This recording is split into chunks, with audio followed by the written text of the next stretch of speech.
Midfield action, Kessben television, Kessben 93.3, Kessben 92.9, Accra, Nafe, Nipadom Moshe Live, Ewo DSTV channel 364. Go TV channel no ya 121. Midfield action program no assign Asha Mamunina Kwaba. Eba ene Edwada 3rd of November. Midfield action.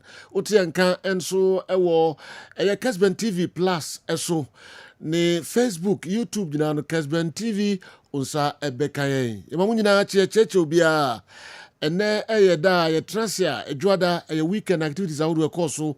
Ewo miamia ahodo pi wo wiase afana nyina ebewura 5 major leagues no emo and beyond na her match ahodo ekoso na yabobwa nyina no club news enso yabobwa no na yede abremo ene anopei sanso ena stories pi enso ewo Africa memu ha ene yakopon aduma CAF Confederations Cup CAF Champions League draw no group stage draw no and also baso din intini nyina no yebehwe ne de hunsem enso abremo enye ehonkwa under 17 akansi no so ekoso metre world under 17 championship ekoso nyankopon adma matches no bi ne nyina no yaboboa no ayede bremo we ye mema no mma no de ndi Morocco na ekoso enye ehonkwa matches ahodo enso ekoso ewo CAF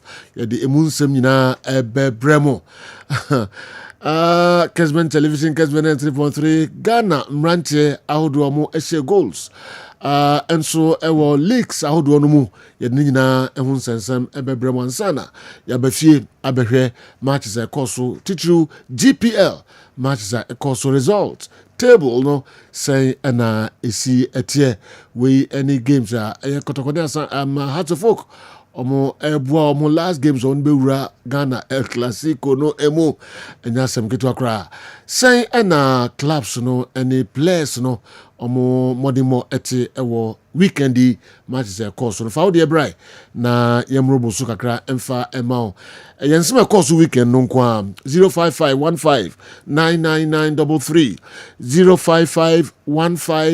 05515999933 monfa mo messages no emfa so emre yen we de tintin a meni bosso a na matwam na mekọ Tony Montana Godfather eti say na me adom na wonso e ko adom pa na Kessben adwuma minim se wo dia ada wo shares bi o mu a Odaroma mini e share crowd mini share bia o ya sebo na lawyer kra du bi o yes simple kakra ade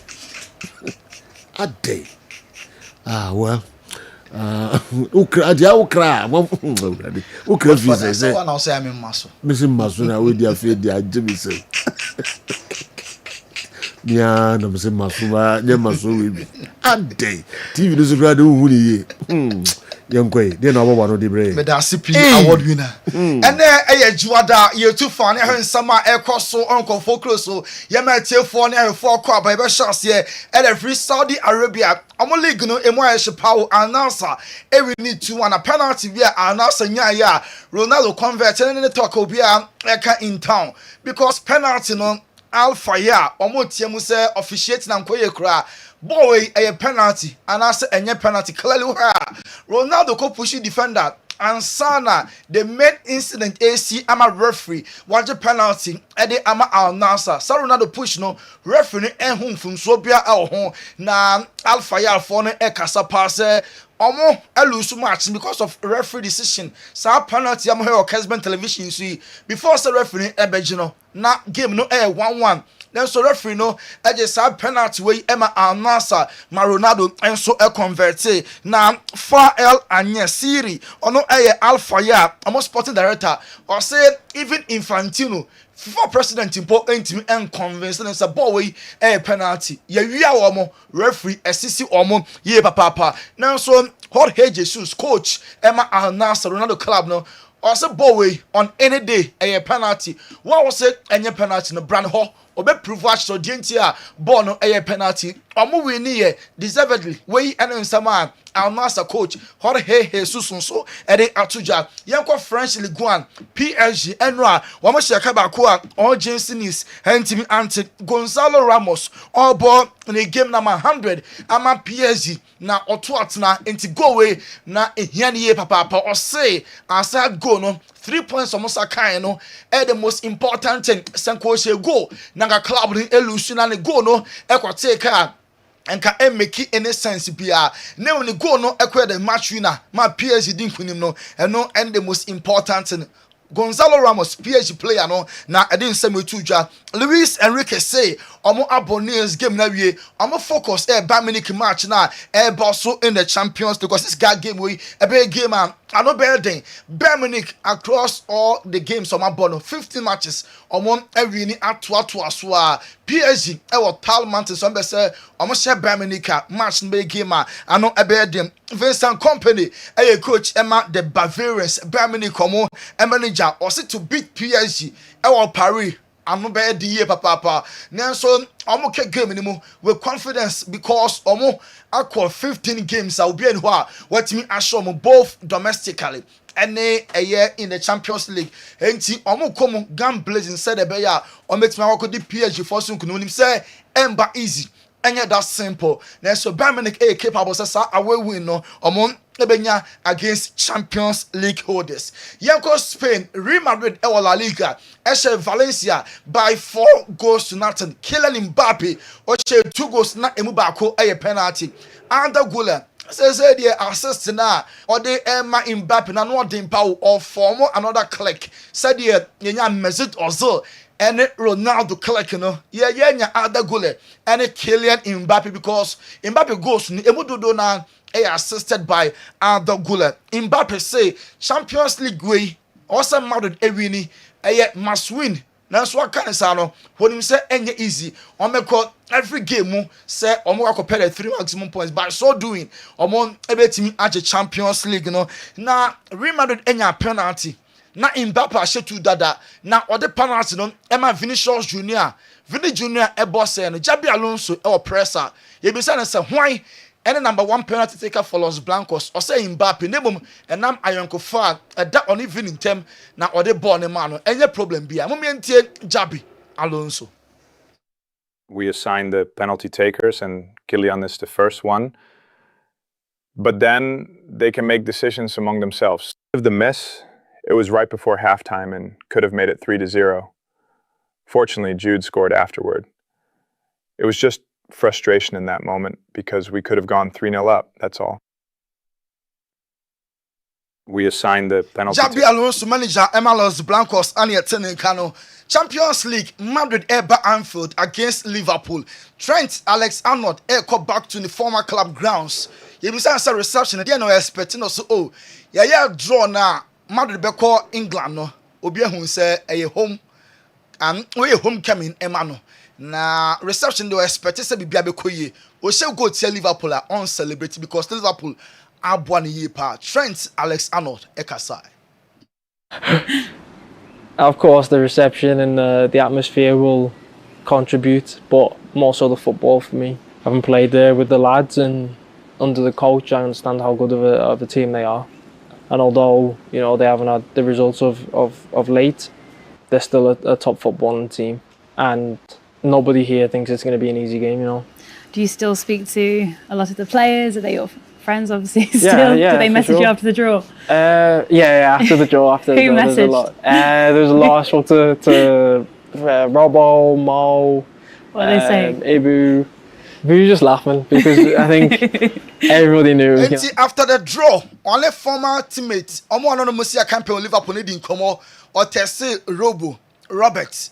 Ono ebo left back Emma Liverpool Robert Anderson na aside that oni Ibrahim Konate Mo Salah munyina no edi nkomo kama nti game wey ebe game a very so special edi ama onon Real Madrid fans ni bi edi banners ahodro akwakobo Vada Bebas omo training grounds omo show support behind Vinicius Junior they say Vini abo game a Edin so be she goal na no na ma supporters ni be the banners ahodo akwa omo encouraging say omo edo no na omo support no omo eremfi memorable moment a Vinicius Junior e the ama club ni tomo de forever omo support omo throw behind Vinicius Junior. And rather, Barcelona, Elche by 3-1. Marcus Rashford share third goal, Emma Barca in 14 games, our 12-goal contribution.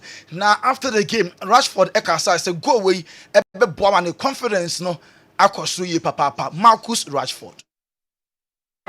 For sure, I think confidence is a huge thing in football, and the only way to get this is to work hard to win and to feel good with the relationships on the pitch. So yeah, I feel of course winning is helping this, but we just take it game by game and focus on ourselves, our team, and try to improve their performances. You are the top scorer with Fermin Marcus and Rashford and your team can Friday we are and Barca. The new Spotify company on be training session or me be Mr. fans with me aba I'm a fans living po out take it per person just €10. Now nipa mo expect some meeting be Barca training grounds. First day training company 12,000 so far out take it 12,000. Now initially say 7,500 the be and so account because Barca here sika ye papa no Friday na Jumedi no so ebetimi about Barca stadium no we ye nanso good enough say betimi at training gradually start say betu one amon na about official games with the new Spotify company yan to also in the English Premier League. Man United at Forest match no ekoye 2-2. Man United share first Nottingham Forest petition 2-1 and Sana Amad Diallo equalizer no Man United enya a point from game against Nottingham Forest. Name Sean Dyke coach Hema Nottingham Forest ni bofu pa ose va enhwe ball na Man United e share first goal na corner na enye corner kick because ball no anko na refugee corner tia Nottingham Forest Man United share goal va enwura mu such decisions na over 10 Sean Dyke any. Thing is that 2 weeks on the trot, which is bizarre in itself, similar but different. Obviously, the last one was a clear mistake, which I got booked for. I still agree with that. How on earth I get booked for an actual mistake, proven, is bizarre. And then today, I just can't understand it. You're an assistant referee. You're 70 odd yards away. You've got a goal and a net in the way, but apparently you can see. I've got a better view, and I'm not in the right position. So that's got to be wrong, in the current climate. The thing that annoys me the most, I'm a big fan of VAR, that's like someone's got to be able to overrule these decisions just really quickly. That'll be 5 seconds. You just go, that's in play. And he's deemed out of play and they whack it in, they score a goal. 2 weeks on the trot, they know. Enti Vano, I was another job, I was a Vano here. Corner kicks are referee edgia and corner kicks. For instance, Sean Dyke claim say, boy, you hear ye, and trial line and a refugee corner. Man United are at the punish woman. Nikwan say Van say penalty, red card, major incident. Corner kick can also team affect games.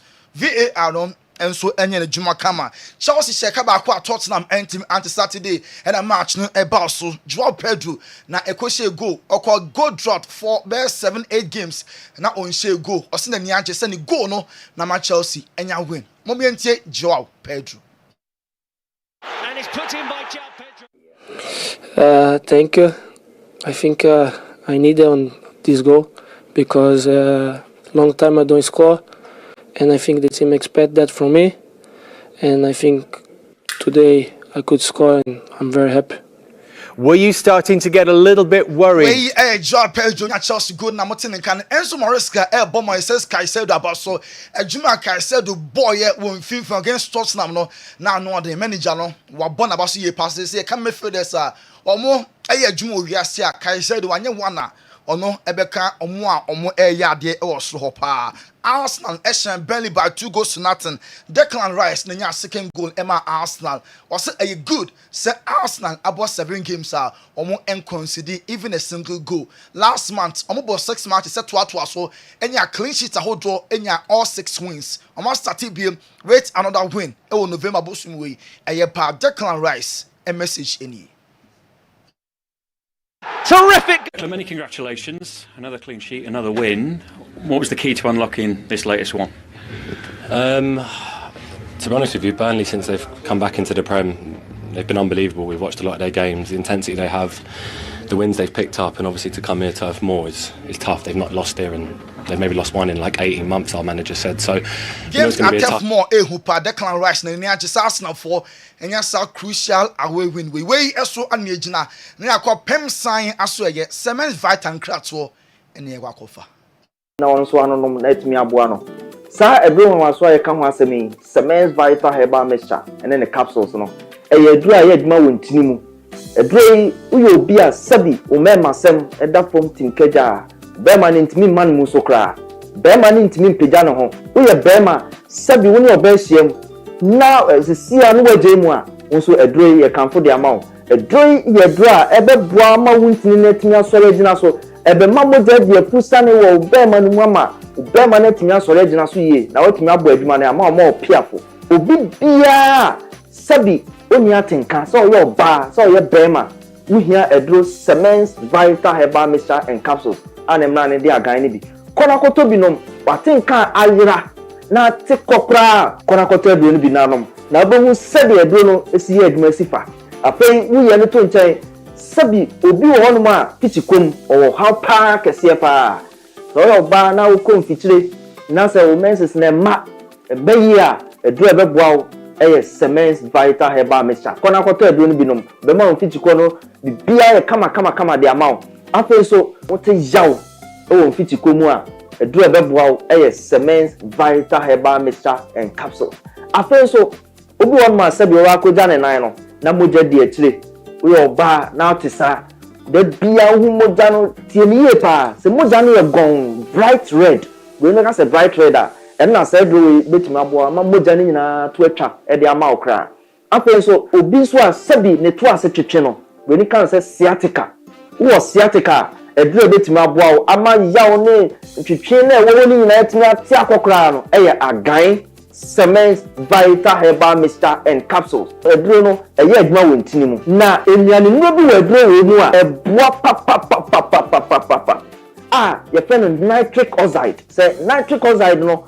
Unya eba oni peduema enti bi emuasi enti na kan tare ba be biem ba be hu enti ama enti metuna da wo modi atime de apusane usisi ena ya ye wo neurotransmitters a sonifri adwen no ho ena eba eno na se obi te jawa na se okopes bi mu a na sa neurotransmitter no etime aba beboa ama pain na se yaw no etime akofom edrei ewo nyane bi wo mu a it means neurotransmitter your friend endorphin. Na sa endorphin ne pa se usisi ena ya oja. Jaw na wote no e wo usisi mu no. Edrei e ba be stop ni nyina. You should dopamine. Na be yi jaw ni nyina afiri wo ko e de amount. Enti se usisi yo ya edrei wo so no e ya gan. Semens Vita Heba mixture and capsules. Edrei Aji Award. Yenim de ye kan ho asem no. 2022 Best Waist Pain Product of the Year. 2023 Edwin Saji Award FCC ade ho. 2024 Yesaji hwani musa afie di animu nyina so ye be Saji Award no. Wo ye bema na wo pese unyina so no gina so peme wa bla wo be no maduro no sima kakra bi achi a frɛ number no a e screen ase no wo frɛ number na ye be no be kasa kama ni ato sɛde obesia no maduro no na emi na tumi aboa ama bibia e kama ma afa so ba bia be na bia to no ye di good screen so na mom tie ni ye pa sɛ wo kumase ene ne pattern wo store wo person to be ton a ba bia e di kan PFA pharmacy New Road Junction wana PFA pharmacy or store kese a obenya ben bia tu honum akwakoton afa Colinac ewo Ashtown one Dani Herba omunyina wa Ashtown koho Fredimens eso okay ono so be ma bia to afa so Sambora ewo Kagetia Gate 3 the opposite pe edrei edra eba beboa eyi sa ho hawo nyina afi wa kwa ma enti pe bia chiri kwan to agan a etre se ejan no pedito na enkotote ema na so nya wa ho den pepepe edama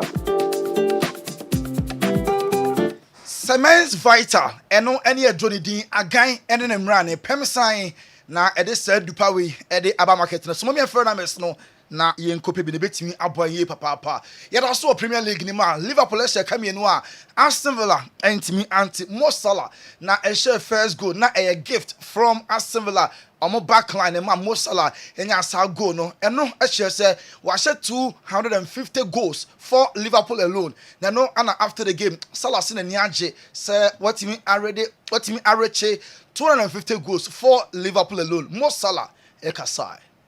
Salah up there with Ian Rush, Roger Hunt. How does that make you feel? A great feeling to score goals and win trophy for this such a big club, and you know it's something I don't take it for granted. I'm so proud and so happy about that achievement. Brian, your reaction there, you were loving that number. Of course, 250 is a lot, but we know how. Well, look, congratulations to you both. Liverpool back to winning ways. Have a good week. Thanks, guys.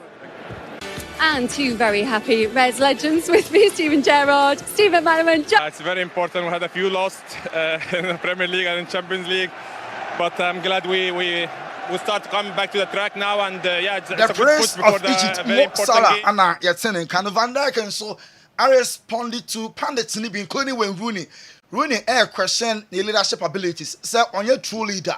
Time be a Muhiani Biano, not Van Dijk, what disappointed. Van Dijk and Swatch then Adjune, Wabobi, Eddie Ama Rooney, any other pundits are more question in the captaincy. No, or you see, era, or be alternative is what do Pebiano, not all can. Never more fine yasem, or more focused. Our game, Amokako Bono, Momientie Van Dijk, captain, my Liverpool. For a later stage, hopefully during the season, to look at. Now it's time to keep working. Never get too high, never get too low. I've mentioned it, I think, over the last couple of weeks also a couple of times. But it is what it is, you know. We live in a world now that, for footballers in this case, because that's the only thing I can speak about, that everyone can have their opinion on so many platforms and everyone knows it better.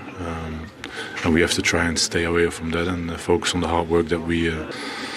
a lot of noise. Era obia ni mbomu obia ko TV so a na o chita wo de wo so ye o park so omo for madwene ko ho omo ye focus e o matches ahodo a omo ebo Van Dijk eno no Man City eshe 3-1 Erling Haaland eshe 2 of the 3 goals and Man City 4 eshe ye na also no okọ game a enye goals obeshe ne hia no ye hia and it's a Man City boom ebenya the 3 maximum points eno and the ultimate goal yes so no na dey ball beto net and hia no okọ still the Man City 4 ebenya win and it was important and no Erling Haaland or ball 2 goals and Man City a omo win 3-1 over the weekend. Alejandro Balde say ye ball ye Lamine Yamal chidodo maybe you refer or just 18 and yema oye e wo park and so no just want to young words and po and describe home na was a ball Lamine Yamal about so as off the field ye lashing ye bonnet say crowd here on a girlfriend po on tematic of 4 at the chat Lamine chi papa pama Alejandro Balde and so about defending no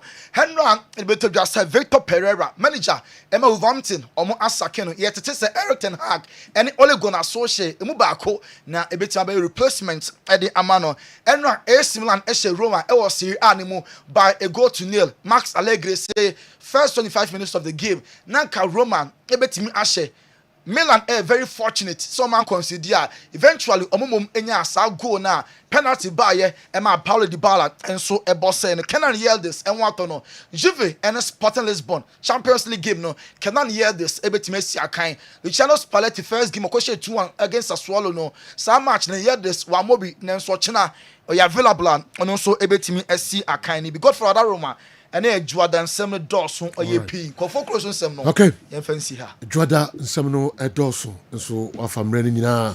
Tony Montana Debesia Nafi Ayada Hunka Krebi Aba GCB, your bank for life, high sense, everyday prizes for everyday people, MTN everywhere you go. Toyota Company Limited, Ghana Drives, Toyota Starlet, Toyota, Kojewo Parts, genuine ones, and a form ye papa. Sanso and a DSTV, your home of entertainment. DSTV, your home of entertainment. Say Major Leagues na DSTV show live.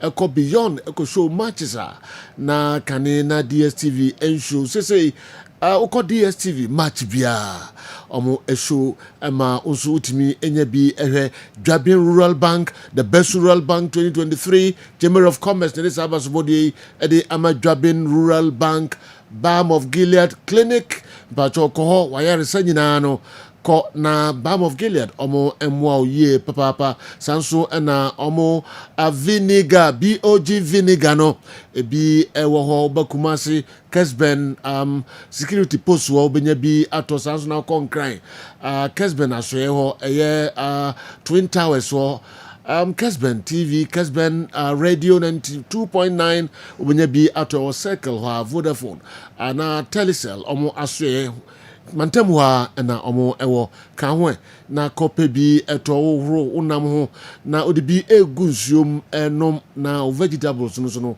odibi ahoro ho sanso na Herbasol Company Limited Memedro Tatahwe ano edin ye papa Herbasol akofa ede aba Pimsan Company Limited sanso na Kojak Farmer esen ho problems nyina no me pacho fakoja Gentleman Dental Clinic sanso na Kojak Farmer omo product no pebi eto Patrick Natural Herbal Clinic, Ochia Herbal powder, Divine Hope Herbal Center na akofa Ochia Herbal powder so aba easy waterproof paint also no more leakages.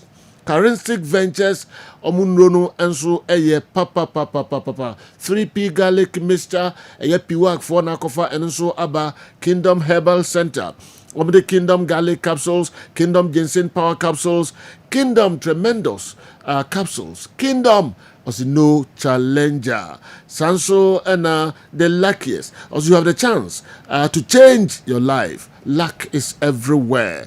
Tonchi Herbal Capsules, Ghana Herbs, Executive Herbal, Hospital Iowa Sipet Dote Ayinfio, Kaho na Oyare nyina. Fako Ghana Herb, Omo Aswe Iowa Sipet Dote, Ghana Executive Herbal Hospital Ayinfio.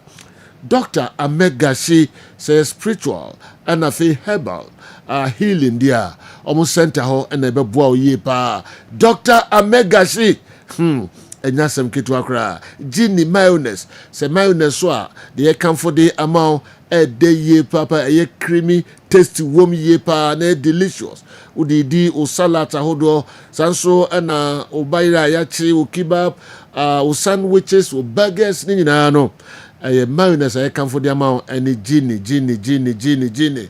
Max buy, save big time with Max buy. Almost na akofa home appliance. How do I de aba sanso na Infinix phones no omo na de aba metre TV sets, refrigerators ni nyama hodo nyina.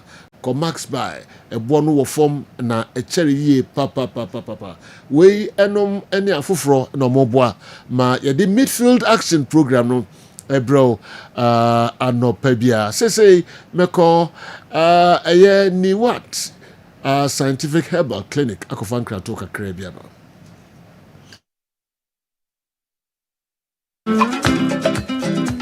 Makwaba eba ni World Scientific Hospital. A team of medical scientists. I have created boom. Near the infidel maso. A juma. Oh, Yasue has it. Yasue had it. Yes, I'll buy a sabi. Near time a good amount. Said the coconon. Name you do to a fiducial. The Mephidium Mushimu. The million at the potier, the Yadian Breo. Nesamium in Ya. Yarene do in the piano so. The Venezuela Mawat Yariasi. What the editing said. See the baby as a water Yariasia. Which me to a center. When what scientific hospital Dr. Phobius Yajumani say, and when I any time or what dear any doom, you know, Yenyamu, na fe in when Rakasa, who my friends are fight to chemicals, no, yes, structure same and no, na yam from friend no, and for a mount, a be our kidney no, Yaria Bemo kidney no essay, young Kwana Gana ha, yet take a habine, and dear dialysis, our kidney not say I could do said dear Kwanwa. Nyarishemu na nyadi dina for nichirem ewo ni what scientific hospital bofra ban eboye ama wa diabetes ye ni bofra ban ene nyama bi efra e de mawa ebebo ma diabetes na o sugar e cost rupi no eno so aboa ama etinya abafum ebi na o hwemisisi e na o problem pa e yo mema sem baba bi wono mu a onya tenkan kora so ho ba beda obo so otimi nya hode ne pagya no no oba ehyemu a ehyemu na adwo and no more such as any Bemano and sorry cry if no be other swallow no me na say e ya wo no problem e bia na fibro na kosi a wo no kwan ana wa kwa ya sabia doctor say ensuo betata onkosi mo ovarian cyst ana say fallopian tube no na block here obebu okura wo sebu ensisi so ni nyina timi sinyi se ho kwan be ma bia na huso na wo form nkwa e wo form low sperm count na wo okura be ba be ne huso mo no na e wo no be friend say spermatozoa no ba kokura we nyina e ha esi awo ho kwan a obendi what scientific hospital a enfidi ade ehwe wo be da di amye wo say problem bi ho no mo a ne atimi ehu aduro na afi aduane ye be kira mo adi pressure nti amo akoma bo periperi asem kura si ofi ntimi mo wa mane obi so hweme na ne bia stroke akawa tompemo ye kwa ukọ ye ba onso ntimi okasa na pampan boni bi akire frɛ no halitosis yade ba ko a ya no wanyi obi opewase obetimi akade akire wo a ade bedi unya okasa bia na obi atwene hwene okoda na nyimre oda odun so antentem ye papa mo mpanifo no e free 40 50 60 years ekọ ni mo no o prostate na ekese prostate enlargement e ba sa oda odun so antentem odun so bebransa na ade ache e mane nka achi eme nkofa catheter ahoma nkoto ba memo abusuafo bi ebere nti manya adaje amoya de a nyadidie seni what scientific hospital Ghana hadie o pa ya sabe ya dia ba fim die fidie e twe enubena ena fa hode ni fra haban mu e sa o ya de ma wo a na eyeni what scientific hospital yiwo Kumase atonsu Monaco junction ya Dansura bank no ene bi eni mehwe enkran so ye o ma 7 ye ben Janet Konadan no 0244 087687.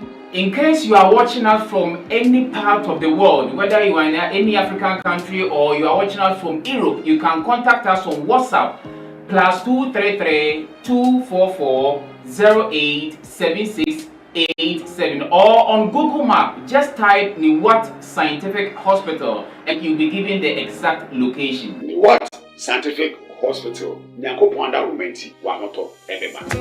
Say Wamaya Apomodei. Wamaye enkwa. In fact, the biana ya can be say your health is your wealth. So wofa apomodea. In fact, the only person what them ma nyankopon no.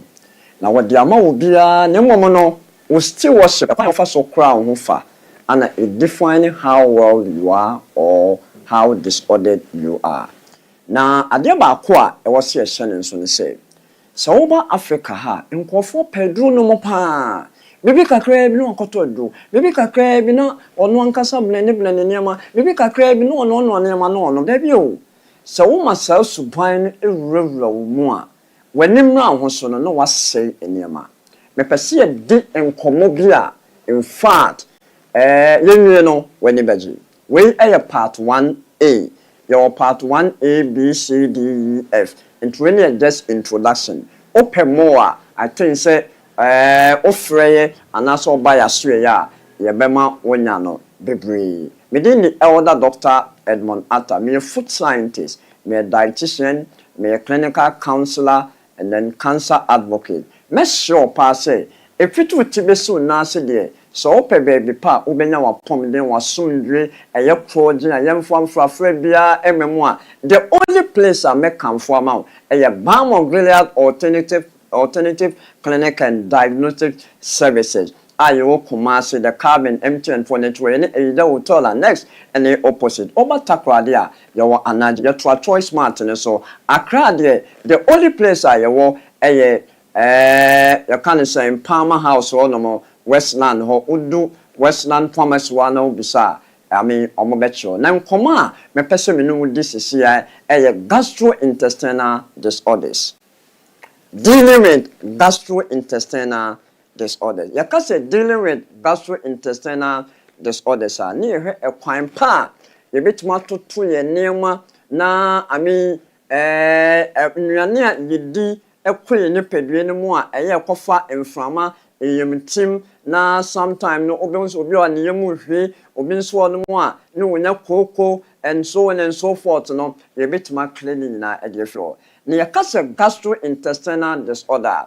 yedidi a ennuane no ewra yenu mu a na ye masticate se ne hu TV no so no ye masticate na enante nantia next your friend mobility there will be secretion of enzyme now after the more start to say remove digested then absorption takes place then the final exit after excretion and say a foul to na a sebi now dear ba I was see a channel so say nkofo bebre what digestive errors aduane to niema pe 1 minute na eba aduane to niema etimi di be na wotwe ne won pupu ye onya ne nan da hey utime ye oya wo ho no ni subru na ho ye obasa bi hey obi so ho no mu a apart from say 1 minute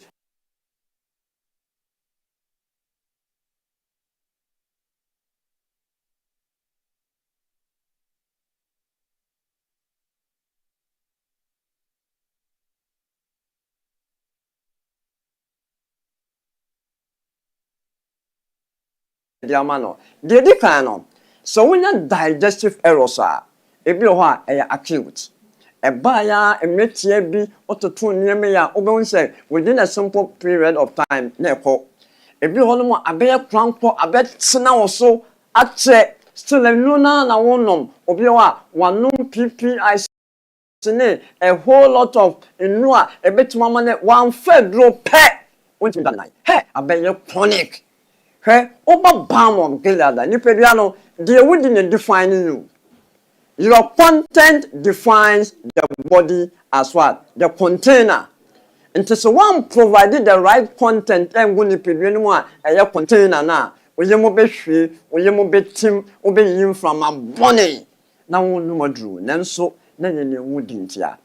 Now over fat gastrointestinal disorders are your functional gastrointestinal disorders.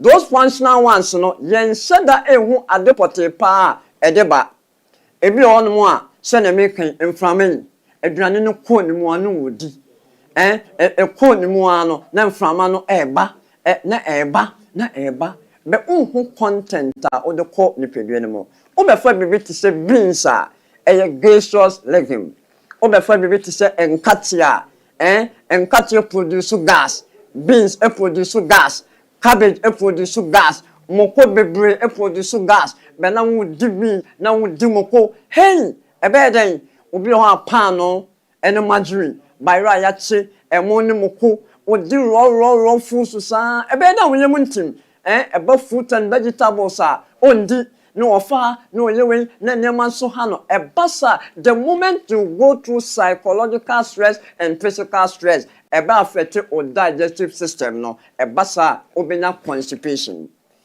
You keep yourself in a dehydrated mode in such a way say in so mpo onfa na nya hwe hey obi ho no mo a aduane no obedi sa aduane ne besai se enyinya pa se aduane we de hwe onto guda aduane no koto ye ne se ye carrot se ye vegetable se ye nuaba se ye nam baby free boy nnu a ye de gusu ne nema ye de gugu so no aduane no ko ni pedu no you have introduced pathogens into your system a de signs be to say running beba hey when so when hu a obenu modro sa when na ye structured ones so you can't say functional one na ye be structured ones na a bit to say IBS intestinal bowel syndrome ene ne kekeke kan gedomo ene hemorrhoid koko no one no nso onhu say incretin hormone ne vagus nerves no e wetwaka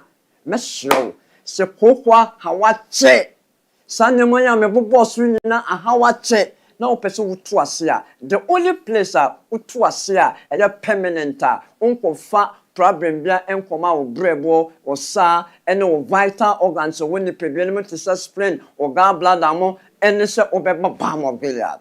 Now one of the gastrointestinal disorders are hepatic steatosis, fatty liver.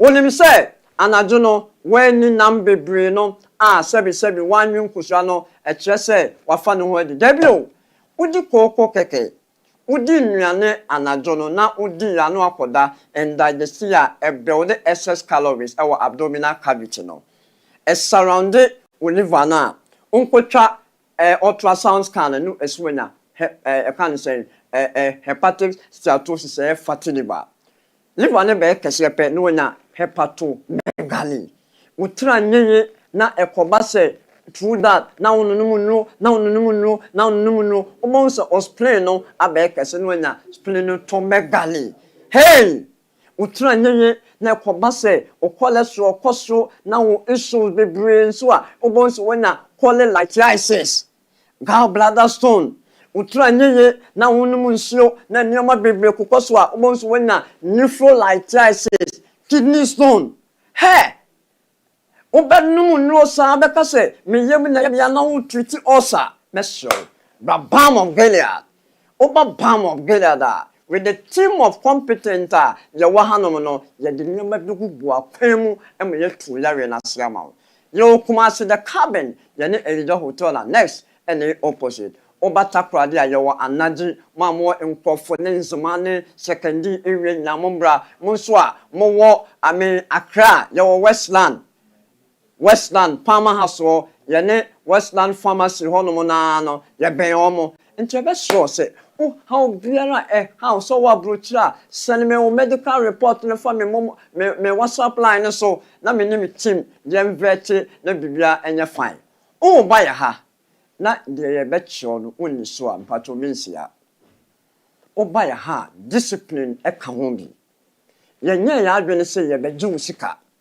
a lifestyle therapy with diet control plan with the nutraceuticals and the air carbon na kitchen ho ayo pharmacy number samon free insist no 0240 51 21 71 0539 86 38 38 0249 34 34 08 number na ye simple to say ABCD mo free ya ye bejimo so ye be biara awe no bia no ye woso e de egu Balm of Gilead apomidin fie Balm of Gilead ayaresa ebu honomo nyame shapa.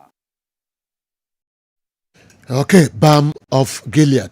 Nkomo hwam kakra na Dr. Edmond Arthur edi abrayeno. So the medin kan de atu edwano Balm of Gilead vinegar no Brasida house obenya bi ato so na konkran honso no obenya bi ato ewo eye Twin Towers or Kessben FM Kessben television ewo circle hono honso obenya bi ato kama pa wato so de ene onam nyina no fa wei Balm of Gilead bi na fa ohoro ho eye vinegar yi sanso na fa bi gu nsuom na nom na ebeboa oye papa afei na eben na ba betranse na ode Karinsink enu no eho dawuro kakra bi enso ebre ye Zahara herbal mixture Zahara G herbal capsules Zahara man herbal capsules Hindi herbal mixture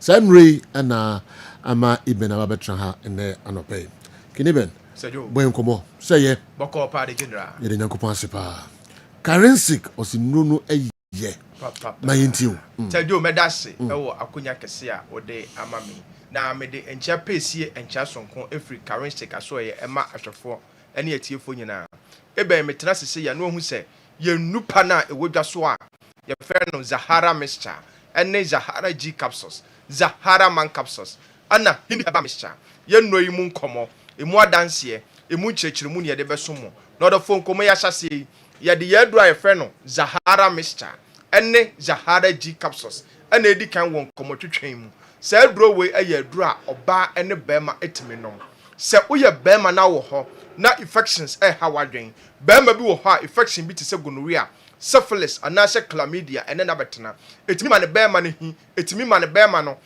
sansan bi atigu ne bema no ho prekesen bema bi wo ho a eba ne sa impempin o wa na ne bema mu adwan no na ne bema mu nyina ehhye no bema bi wo ho a eba ne sa etimi ma nsufita bi efri ne bema mu eba se wo ye bema no wafa nnam yare bi te se gonorrhea syphilis anase chlamydia adura ebeboa ene Zahara mixture ene Zahara G capsules se uye oba so na wo ho na white anase odepoa ene wabetena oba bi wo ho etimi ma ensuo bi egugu na se bi pampan bi wom oba bi wo ho etimi eja no nkekaye nketenkete sɛ woyɛ ɔbaa na wɔ hɔ na white ɛne wabɛtena waduro ɛne Zahara mixture ɛne Zahara G capsules sɛ woyɛ ɔbaa so na wɔ hɔ na untimi emu nsa ɔbaa bi wɔ hɔ a 2 years ni onya ne menses da 5 years ni onya ne menses da sɛ woyɛ ɔbaa na wote saa na ma wawom ɔhaw pa na wonam mu a waduro ɛne Zahara mixture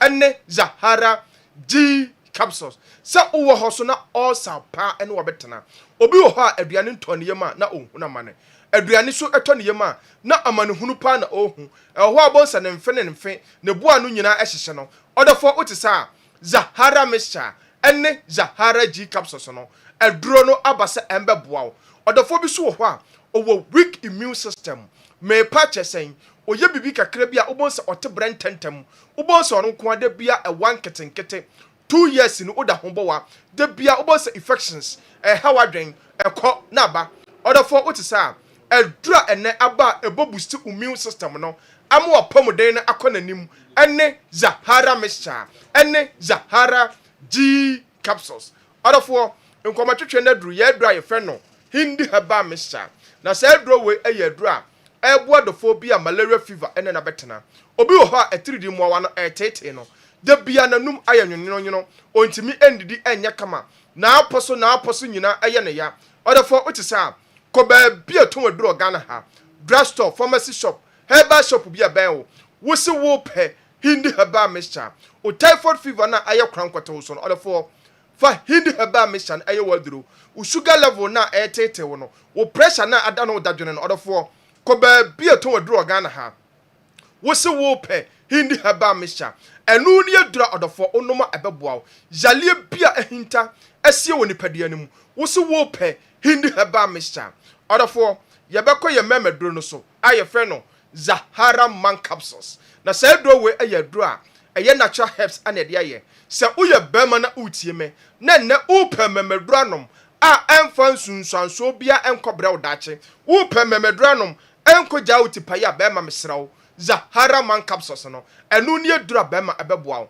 sɛ woyɛ bɛrima na wɔ hɔ na wowɔ premature ejaculation bɛrima bi wɔ hɔ a ɛne na bɛtena sɛ woyɛ bɛrima na wote saa ne yɛto din 1 minute bɛrima Zahara man capsules no ɛnu ni adura ɛbɛboa wo sɛ woyɛ bɛrima so na wɔ weak erection sɛ woyɛ bɛrima na wote saa na weak erection no ɛne wabɛtena mesi wɔ aduro ɛne Zahara man capsules bɛrima bi wɔ hɔ a mesi ehyɛm na adwo sɛ woyɛ bɛrima na wote saa drugstore pharmacy shop herbal shop bi abɛn wo wosi wo pɛ Zahara man capsules sɛ woyɛ bɛrima so na wɔ hɔ na sisi yaleɛ ɛne wabɛtena bɛrima Zahara man capsules no ɛne waduro sɛ woyɛ bɛrima so na ɔnkɔmmoa no ayɛ mmerɛ bɛrima drugstore pharmacy shop herbal shop bi abɛn wo wosi wo pɛ Zahara man capsules ɛnu ni adura bɛrima onoma ɛbɛboa wo mmerɛyɛ bia wɔyɛ bia no aduro no ɛbɛyi no nyinaa ɛde afiri hɔ ɔdɔfoɔ gye number si ebia na wopɛ yɛ nnuro ni bi anaasɛ ɔdɔfoɔ nkɔmmɔ bi wɔ hɔ wode afrɛ yɛn bibia wonte asie bia no yɛbɛnya adagye ntoboaseɛm akyerɛkyerɛ wo mu 0246 34 83 34 0246 34 83 34 0248 56 93 35 0248 56 93 35 ɔdɔfoɔ na ma no so wɔ screen no so tu deɛ fa bibia wonte asie bia no yɛbɛnya adagye akyerɛkyerɛ mu da bia meka ɛyɛ a mentena hɔ ɛmma yareɛ no ɛmma wo nyamɔbɔ ansa na watutu anamɔ akɔpɛ karinsiki nupa a yɛde ɛbɛgya so a yɛfrɛ no Zahara mixture ɛne Zahara G capsules a wonu maduro no a wode mixture no ana bɛnom Zahara G capsules no a ɛboa ɔdɔfoɔ bia aboost immune system no asɛ to infection bia sɛ bi te sɛ gonorrhea anaasɛ syphilis ɛne Zahara man capsules a ɛboa bɛrima bi a twetwe no ɛbɔ ne nsamrane sɛ 1 minute bɛrima ɛne hindi herbal mixture ɛboa ɔdɔfoɔ bi a malaria fever typhoid fever high blood pressure ɛne diabetes ɛne na bɛtena ɔdɔfoɔ yɛ nupa yi yɛato apete Ghana ha baabi a yɛtɔn aduro biara na mehyɛ ɔbɔ sɛ wotɔ aduro no bia wobɛyɛ adanseɛ na waka hyɛ current stick aduro no ɛyɛ papapaa medase the general Yenso bedase pa Iben Karinsi kinro no eye enti ka ho na baby a se de Iben eka no ebi obia no ko na kope bi eto ye di dwa kakra bi na fei ye hihye so a na fei yen konkwa na gudie mu nsem efri he ekoka he na ye di mu nkomo enso ebo mama no ne ede pi ye di ebebremo ene na CAF Champions League CAF Confederation Cup matches are hold on group stage na edru no and a draw no baso and a 17 World Cup and so asase saying na Asia Eco Ghana for modimo ewo amanoni titu omo itimi ball goals at the emo clubs no in amunsensem kakra ewa ha na fi ya call Europe and beyond na go here matches and so eco so ne club issues awodo enso bebre GPL Ghana Premier League games and so called so weekend. All right, mami nkodin komo kakra na meni Kofi Amuakon emon komo kakra in free easy waterproof paint. Also no more leakages. Kofi in white. Enya sem ketu akra. Say na also wash white. Paint a o fita. Oh, that no paint ni o fita wo mu. Yeah, you fita wo mu. We say no be na say me dey paint wo ma. Yes. Paint ade. Yeah. We ho was say na odwuma de nke nye fita si. Sa ga dey bia. Nka. Ati for say mu tie say you so ha me o. Say you na wa mo watch bi na born last week you know. I love that watch. It's no why I found me. Michelle pa. Oni ya ba hundi me ya to fi. Oh, David, bro. Na mo nkofo aba attack no ma ji watch ko. As oni ya ba watch no. Man did you watch no ba. So we out on the Paris. The last I don't know. Oh, David and Kabida. Easy waterproof paint. No more leakages. Ma yenhwe. You know the brand na no pay. And then I no pay. Ma menchia o ma me ne enchia papa nom, enchia nuama nom, ye tiefo nyina etie ye on this biggest platform. David American hana centimeter hana opese otin sama ye no kra o de say o de video no to na de ye ka che wan say me hwe wa me papa wo fie sabre ya na wo TV no but you pick easy waterproof paint for numbers CCA and de ya me pa tro to ba bi CCA na start kra free and sakra sana maka adanse pa ene ne ma pa paint ne ye a kire 0593 70 76 96 0593 70 76 96 Sergio so what your number na we dia na dem ka kire an say me mama me nua ba bema a wo da fia wo tie me ana wo adwuma mu asem da ye wo ma wa ne say se wasi fie wie ana nkrampo unsi wie e den adanse bo ba wie e bia na esikasem ana bia wo to bo ase se obi so na dia kyewa hweso yie ba na edan eye japade a ye bo ho ban yie pa na de be madana ye complete pa madana ye strong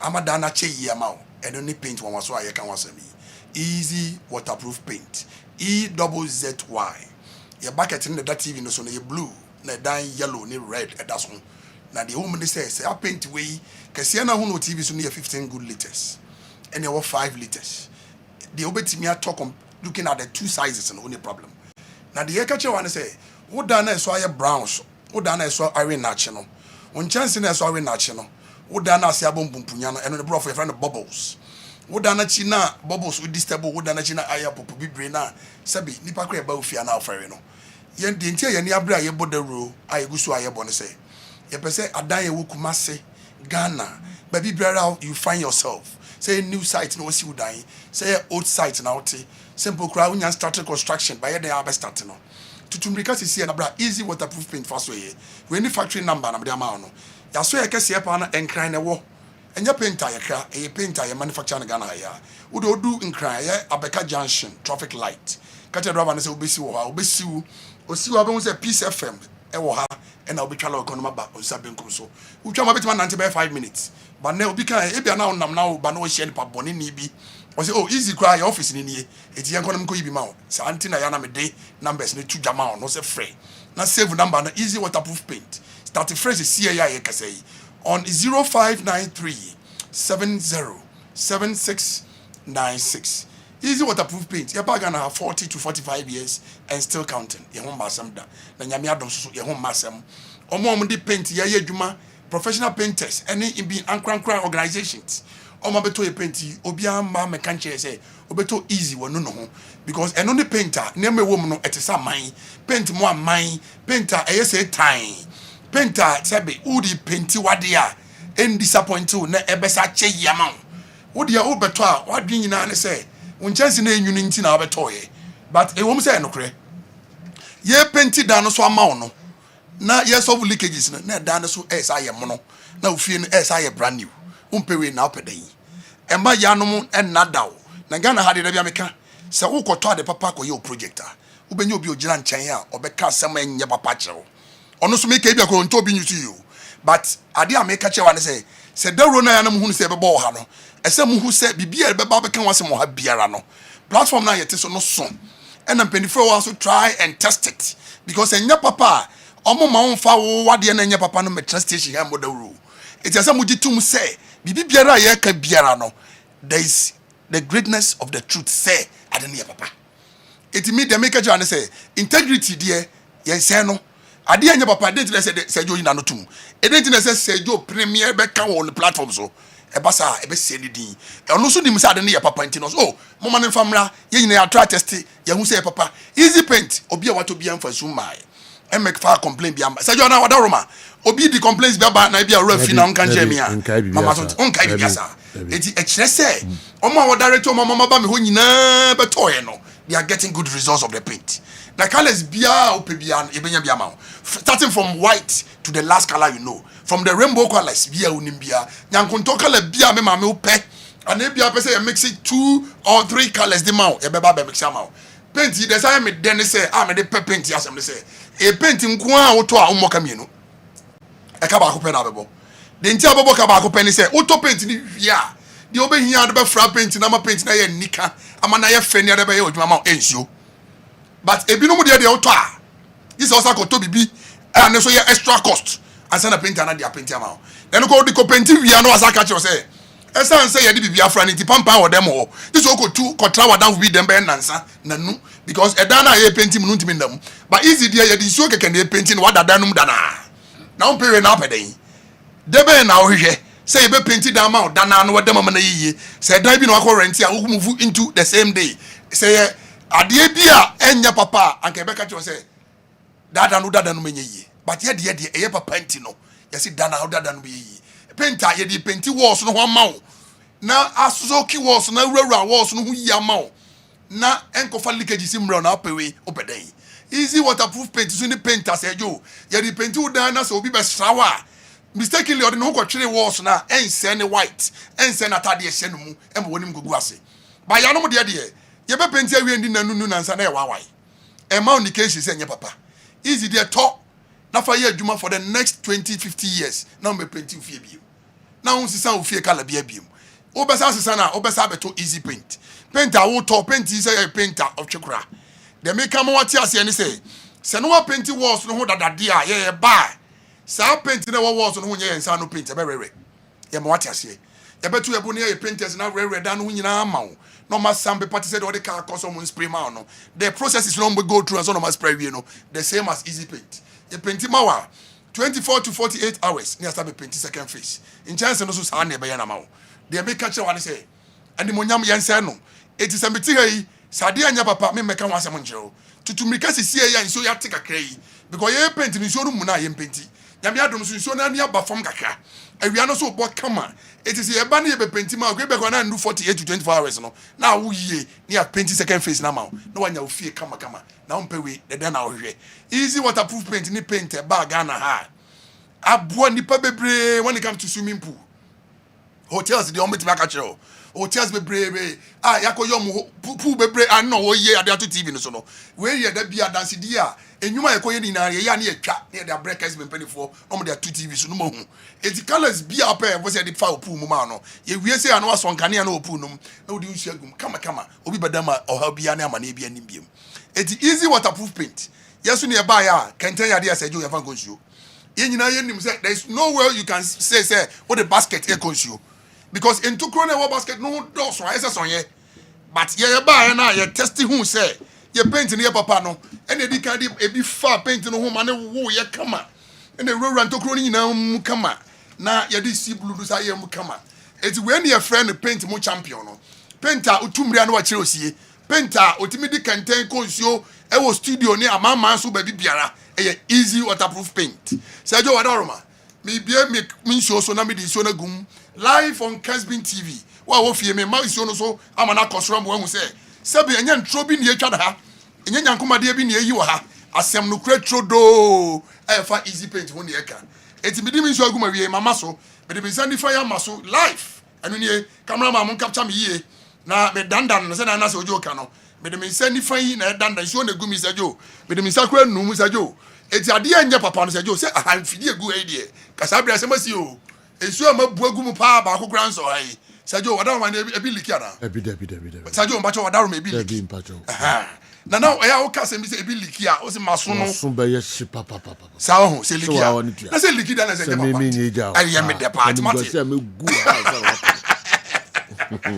mati the general o se ka maso ba ye shi papa easy dia ye disappointed Kessben from penny for ye de ade papa nkoa na ye de badwama so enti de make sure answer me maame alaji ajia a wasi ufie wie me kai wa plaster wie mom wa brochire mo be frey plus 233 593 707696 babia mo building project wo bia no mo kire ya na yakwakoya mamo wo de oba me anti asese uni painter within Ashanti region your boys are training them for over 10 to 15 years. Oh, if you're ready, me who are mani ajekeke.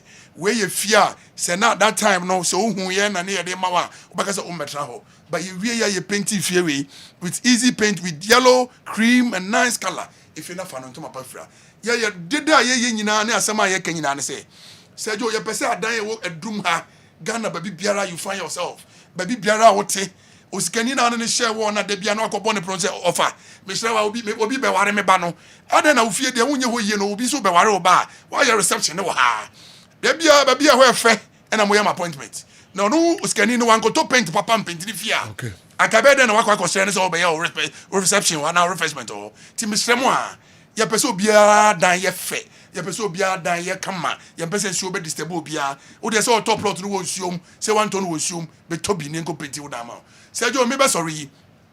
Yes, I the easy paint. I took floor tiles man ye. Yeah. It's had the ye name be brain. I had the men ye juma. O frey and ma fe be na pick course no. Baby I word any barrier my. And it's start frey on 0593 70 76 96 0593 70 76 96. Abroche for na plus 233. Would be the kind code no.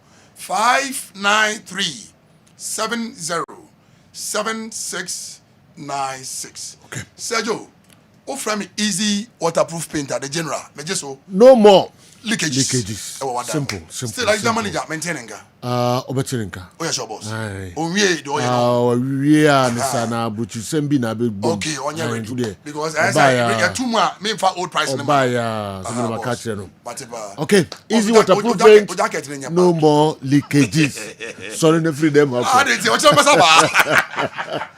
Kahona kope easy waterproof paint ni bito na be boa ma wa solve leakages no problems no enso enyina. All right, afi yen konkwan abidafo transi na ya hwe foreign stories no emu kakra na fi ye de afisem no enso ewurawura mu krankra enso de amamo ma me hwe we Michael do afi adukrom na aba when Manchester United went ahead of Chelsea.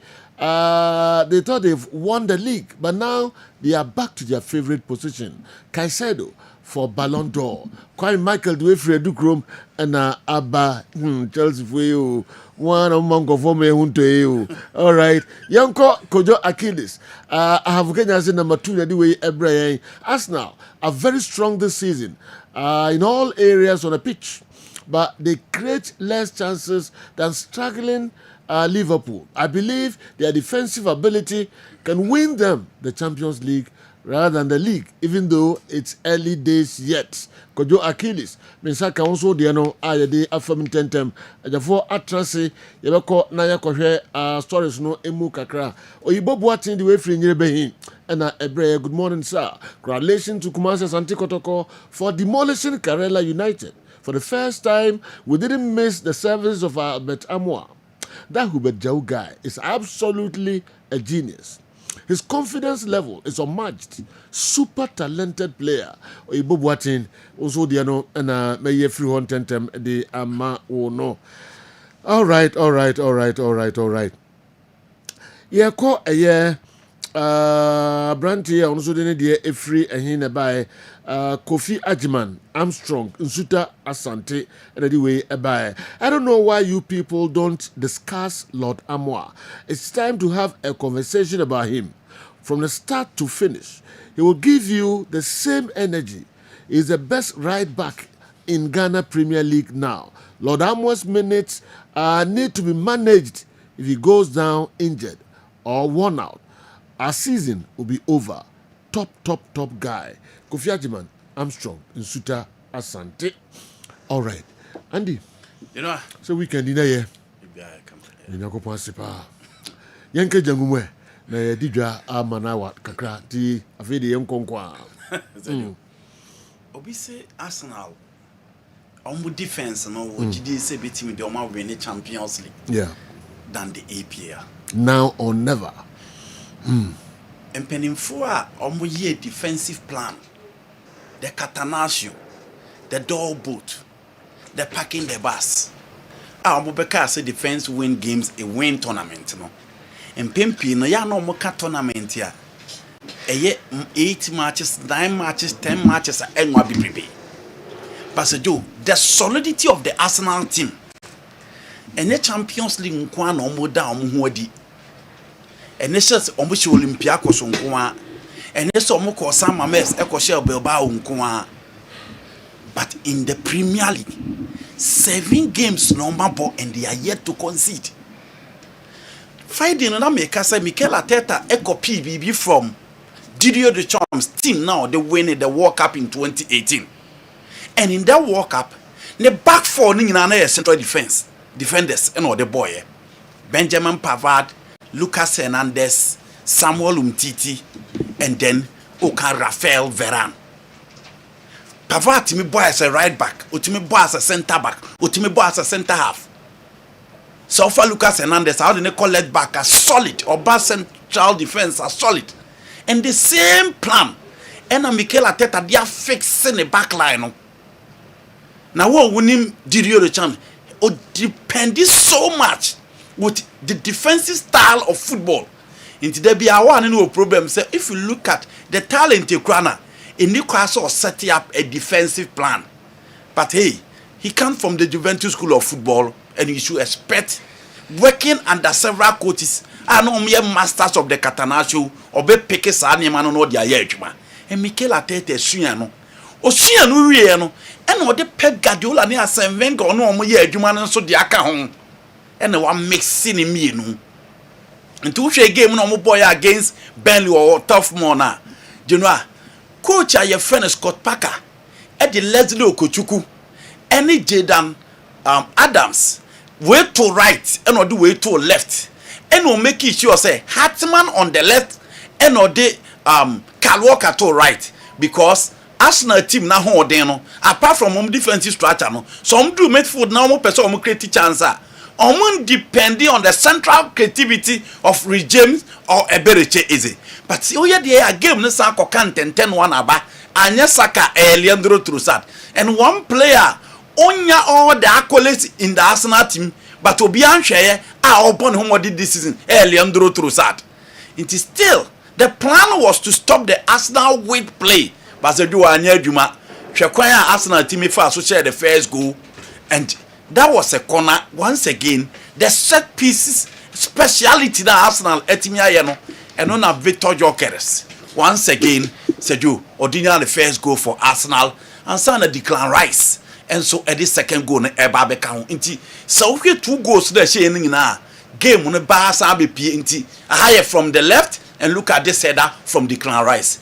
Nti defense na there Mikel Arteta ye ho adwuma the last time kan say ye nya Vidic Ferdinand, Rooney Johansson, Yastam, John Terry, Ricardo Carvalho, Ibrahim Konate, Virgil van Dijk, Arsenal swanya omo Vidic Ferdinand in the shape of Gabriel Magalhaes and then William Saliba. And you know the solidity of Arsenal actually no dinse ubetimi atra. No mo say adru animo a It was Mazim Estivo and then Abrantia Fenet Wazembe. Omuna Neja the defensive central defensive pair for Burnley.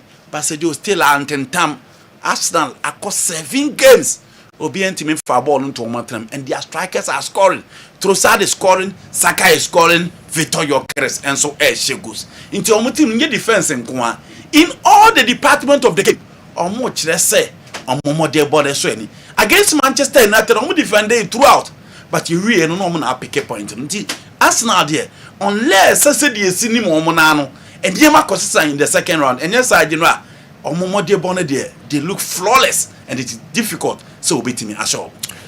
Yes, sir. Omoaba so close. Yes, so far. Ana Eyesiana. What's the difference? Over season we now compare other seasons. Omba so close. Omba last week no more game now. Among who's a winning a bit different. Just as now team. Okay. The ma enipa baby who say we are a bit different than ye and one the options in the team. And to the presence of Vitor Gyökeres. Options in the team no makachiri mo. So fast na team no TV so a.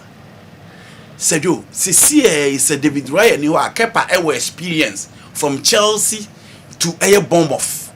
Omo experience obetimi dia dem. Sergio Timber ni wa omo another center back on the bench obetimi abo as a right back in Ben White. Se Calafiori ni wa omo Luis Mascalia even last season against Kylian Mbappe, Rodrigo and Vinicius Junior, he excelled. Even at the Santiago Bernabeu, in the no more option. Central defense and Christian Mosquera are fit to pair Gabriel or Saliba. Midfield, Damsgaard in Yamai. A general, Osa year no free wa, a better change. Odegaard, nobody and discussed the absence of Odegaard because of Eze. Declan Rice, a lot of options in there. So ko anymore. Bukayo Saka anymore. No ne Madueke ko onya very good games in the first 2 games. Wapra obi anka ese Madueke. Gabriel Martinelli at the bench. Leandro Trossard neighbor. And then Gyökeres, Jesus Sumai, Kai Havertz, MI. And again, almost one of the proven goal scorers from the Portuguese Liga Samba. And he's giving those goals. In the previous years, not Jesus Ebema 5 goals in the whole 38 matches I know betimi abo or Sabema injuries again. Kai Havertz will give you double number 10 goals 11 goals but won't mean for 15 20 et said the Ellen Holland Mo Salah Mo Edo Becon ntia no na ma inipa bebre hu ne say Arsenal team we dey different and once again in as much as in the previous years Gabriel and Saliba improve no defensively said you Arsenal team na improve. And almost in a proper control air or midfield because of the presence of the Ozubimendi, Mankamikia Miruno Kra. A lot of options as compared to the previous years. And how many people and Gyökeres, Oman and one shot. The next game he will score. And until Nipa Bibri Enya Gidium. Who say no free wa? Who are their competitors? Said your Liverpool team about 3 games. No more lose na. Manchester City win 1 match then we saw more back here. Next game no more lose. Manchester United we did to also 3 now more ball against Nottingham Forest and Yeman Korea then say United the better also. No more so atiawe. Maresca Bema a world class performance against Tottenham. Na the next game wakwa ye bibi na be Brentford ababeche no. Nti omo Chelsea Arsenal ko ma ho den wo fem enu nti na nipa ebrehun say no. This Arsenal team look flawless on paper and on the field of play. 7 games without conceding. Almost on their way and almost team chase the record that Chelsea 15 goals a season under Jose Mourinho, Ricardo Carvalho, Paro Ferreira, Ashley Cole, team ASR record. Inipa bebre hu say omo pre no said you omo edafem. But let's not forget last year 2 months na Manchester City win a match. But he really no more bottom 4. 2 months. Na Man City win a match. But you really na Manchester City bottom 4. Inti Arsenal there say you see there who share man no me omotemu. But you know my position. Me there this a second half no. Oh yes. Yes, because you me there this a second half. You come more early days, you know. Me can. Sir. Yeah, me can. Wow. Me can me there. In spite of the fact that small what can you say is the opponents no holding no form no. As against Arsenal smashing form. Yes. Early days yet. Yes. So. Wow. Last season, you know her baby and Chelsea that it drew the finishing point. Chelsea lose was in James Nim so waterful. But Omuko City ground ko share Nottingham Forest. Manchester City Diamaka, Liverpool Diamaka, and you know all these teams in the second round, watch out for them. Mejitum Arsenal team way on paper, options, quality wise, will be brave. But you know, this is Arsenal, this is Mikel Arteta. Intermediate. I'm waiting for them in the last point. It do the business end now. That is why I'm meeting me at the to say Arsenal a winners and almost winning the EPL. Okay, previously, Dr. Franco Naro, after about 2-3 games, now or the Arsenal on position more than 10. I never this time. General, at the beginning of the season, we say Ubia Emfa ne prediction. Top 5 teams in Emrano. Arsenal, any team I'm medium 2 first. And I predicted say Arsenal and the Beji a season a boy. My reasons Efana Andy I enumerate I think say Mikel Arteta Abeye more experience in the Premier League. More experience he's still learning. Arsenal in the first job as the head lead manager in the Premier League after Seusua Dekakra under Arsene Wenger and then under Pep Guardiola. Besides that, Arsenal are augmenting the squad. Who any team na no one any signings are or bibia de the PFA say team no and what they are bem when you're a very solid team with a very rich bench. What they know as I think say other teams are not so doing so well. In recent times, team and who power league in the gym Man City. But last season, City and Shedda and Yenema like almost form in this rosa a league in him. And now as such them say, City team now as it's in some of transition. Kevin De Bruyne, they are going to struggle to replace him. Bernardo Silva is not playing at the top. Omo fan belt, Rodri no. Omo share the replacement and on one so injuries hano. In typical win next year, na Madrid say Arsenal a favorite. But to address your question, say a day na yes from season with as compared to previous seasons, yes, Arsenal they do the bottle jobs and also me a bottleless like obian himself mun ebegye ubehu na cheze ehwiegu esa afidi enkrofo nya confidence me your confidence bia enye lead e omanya de mabobo so dada but to be very honest with you we enye different from the rest. In fact, mama pages mama yen graph bi obeti the entire Arsenal nkrofo say omo ye bottleless and now say omutimi yeka obi bottler like we read in kind obianim so ono na begie ubehuna last minute bibia jiegu and the most recent one, the most prominent one Emma Manfo adwem say Arsenal a bottleless the 2022-2023 season. That one it was in April. League May. In April, Arsenal was leading Man City by 8 points, General. 8 points. And audition Arsenal, audition City in April. Yet, Arsenal try high MS City Besano make that 3-0 defeat to I think Bournemouth. A good Arsenal, Emma like a good Omo. Gideano Moso Mokope League Najano, MS City Besa Moji. So, I'm not such a mokin say, indeed, Arsenal for no yetima or Muji reading Kaya na Nema Ajegu. It's for me, this one is not any special because as we speak, City weekend, the City are Gallopias are better second position. If I show my image in Naso, City are better second position, and we Arsenal are we show power because and they 6 points and at the City. And Arsenal and Tem General, and we are in November. After 10 games. After 10 games, with 28 games to go. When in April, after some I think 8 or 10 matches to go, we lead 8 points. Otimbesa woje. It is a net. I hope so for anunko. Me fa anunko. I still think they are the favorite. I still think they are the favorite, but General is a unit that's one. Usab mission so far no don't wako. Okay. I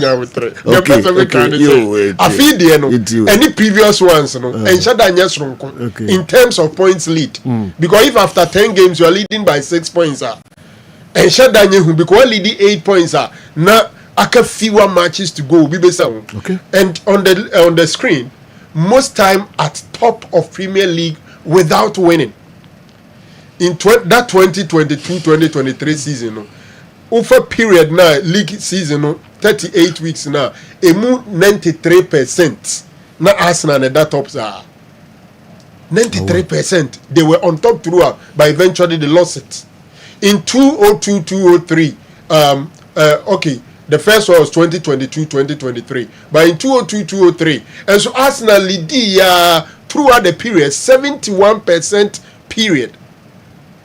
Arsenal were on top, yet they bottled it.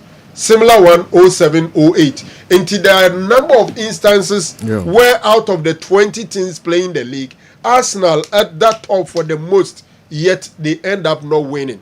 And in Koma Yedi, since 2004, that is some 21 years down the line, Arsenal has not won the league. It is Obika say, Ayampomrika,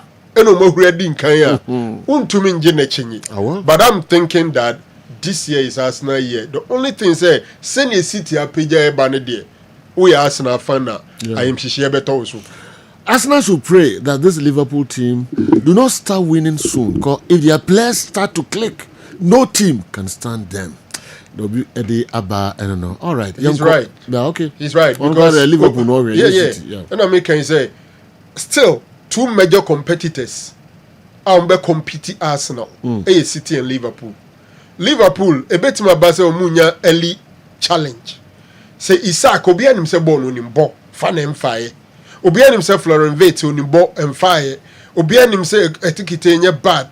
Keke said you more than my last season. Nanya by Jeremy Frimpong is an established one. But the mobile in 2-5. More Salah off, but Obesa Pijabim. And so more click it. Networks general. Okay. I'm an Arsenal supporter, though, but still haven't doubt, like Andy, till 7 points accumulated from the 3 games ahead of us. That's Sunderland, Spurs, and Chelsea. Sergeant Emmanuel, Sergeant Emma, Nungwa Police Station, anyway. Sunderland game near game, Stadium of Light next week. Yes. Game for Arsenal. Yes. Bechem United have officially parted ways with head coach Stephen Desmond Isabotre. After 8 league matches, his record stands at 8 matches, 1 win, 3 draws, and 4 losses. All right. Into minim first casualty, second after goal starts. Third, Mingle Zuko. Okay. Namasay 3. No. Sir, from Paul Manson the call first. Honorable league matches in there. Okay. Mena Mengo Sukoi. Zuko. All right. Yenja matches. And the Chria Mohammed. Desmond, which team is not coach? Because me then you know. So me who's way became coach, I was like. It brings me back to the situation of your coach and your coach, you know. Yes. You don't have to became to debut opa. Your coach and we are head coach. Francis Moneloziko Moano ne Jumano. But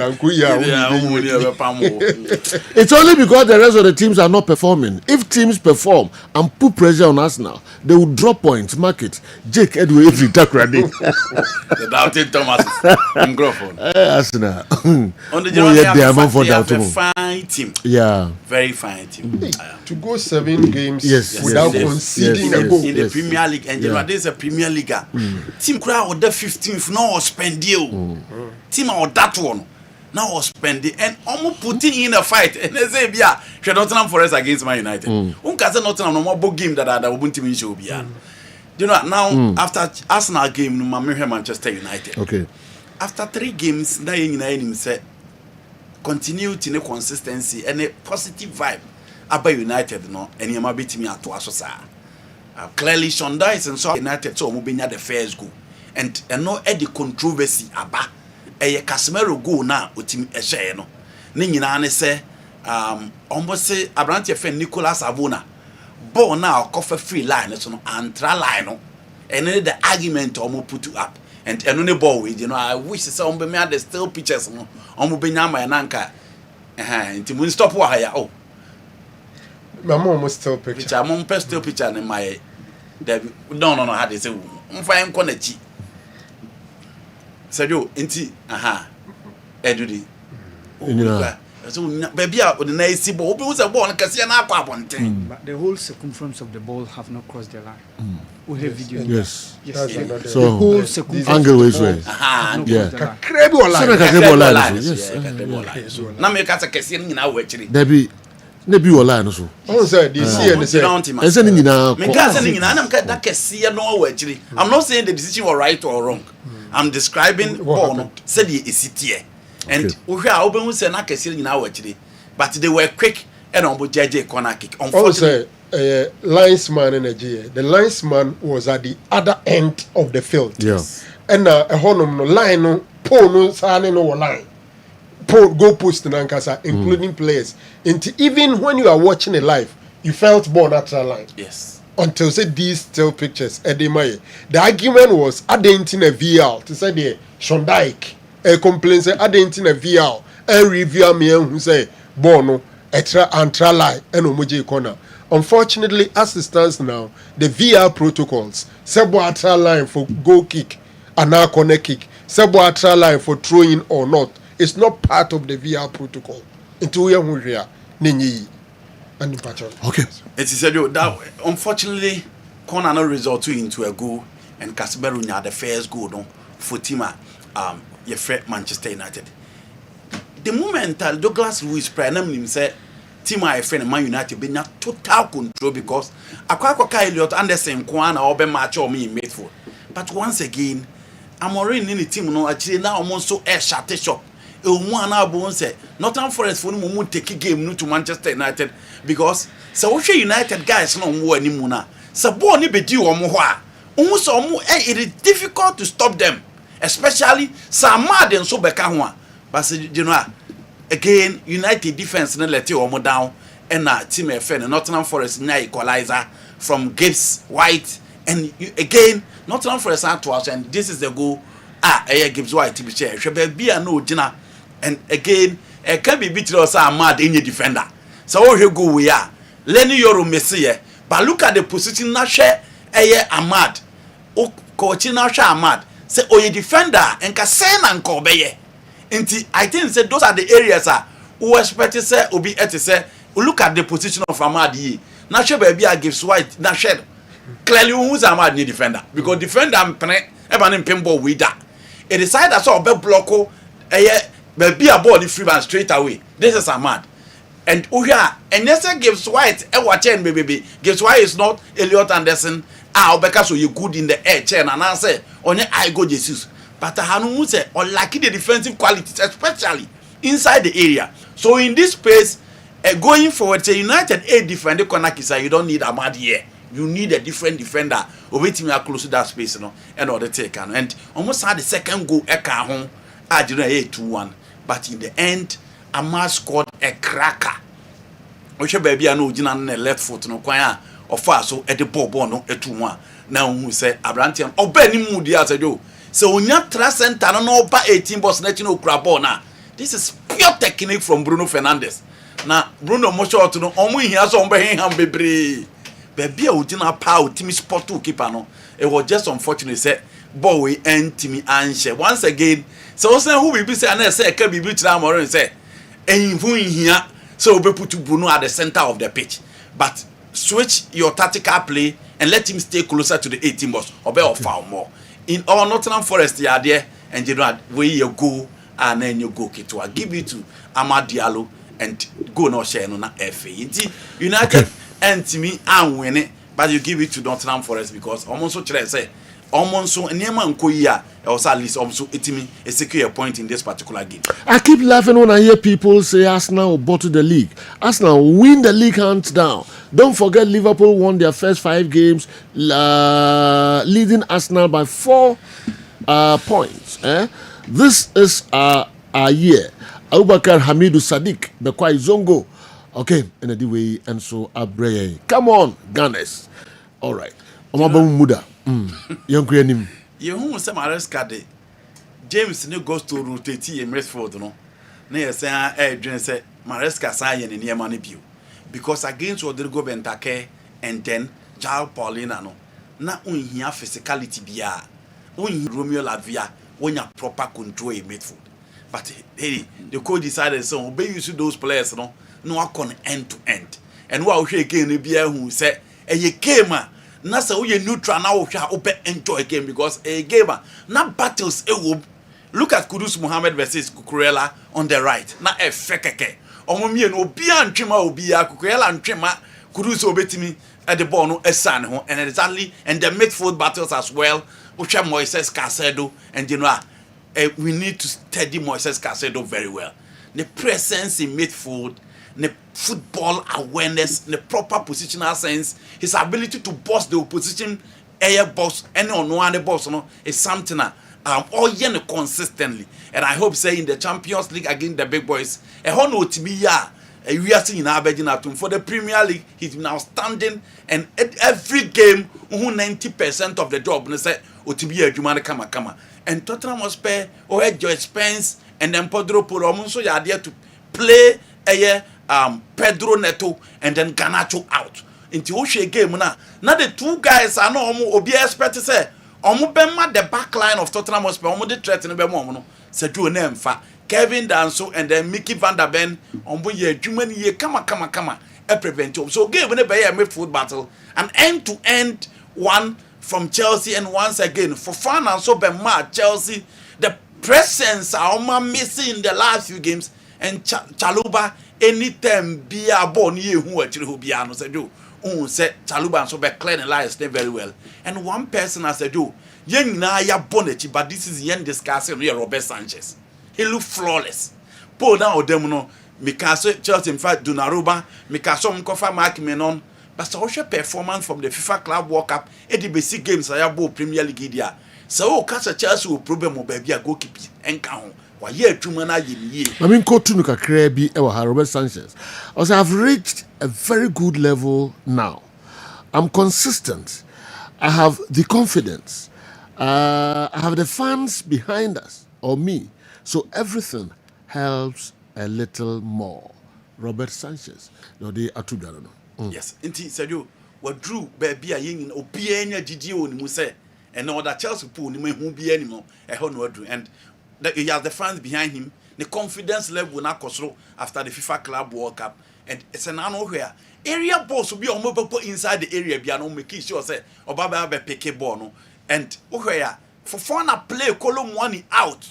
Javi Simons in your game will be embo. He is another flopper of free Germany, but he does not play for Manchester United and Chelsea, and nobody is talking about him. But finally, Sergio, João Pedro, after 2 months, I know when Timmy go no, Ebenya go no. But you're wasteful, than saying. Yes. If you give me, second goal now. 3 clear chances. Or Boning in a good. First one, the Ojen one ten, or Bobo keeper no. Yeah. The Estevao Bemo Sadebano no. Or Sample and you know, a game like this, two expectations and Tottenham Babaka and Cardiano Bear. Passaggio, Maresca should give Estevao more time. Oh. Oba born in bare less than 10 minutes, no be critique ball two. And Jimmy Gettins go no said you. What Obi a very good performance in your last game. Na ball I did say your muscle. Na ball in them. You know, Chelsea played my game of the week to say you'll be expecting. But that Chelsea deserve say you for how long na Tottenham be JJ and how Chelsea assurance you know almost be the new Tottenham stadium no. Chelsea are winning or team bia. Yes. I think it's a game with you. Before the game, now you know I'm so moving point home. What's the last year at the end the red card in the same game no. But say you Chelsea guys and so big games no.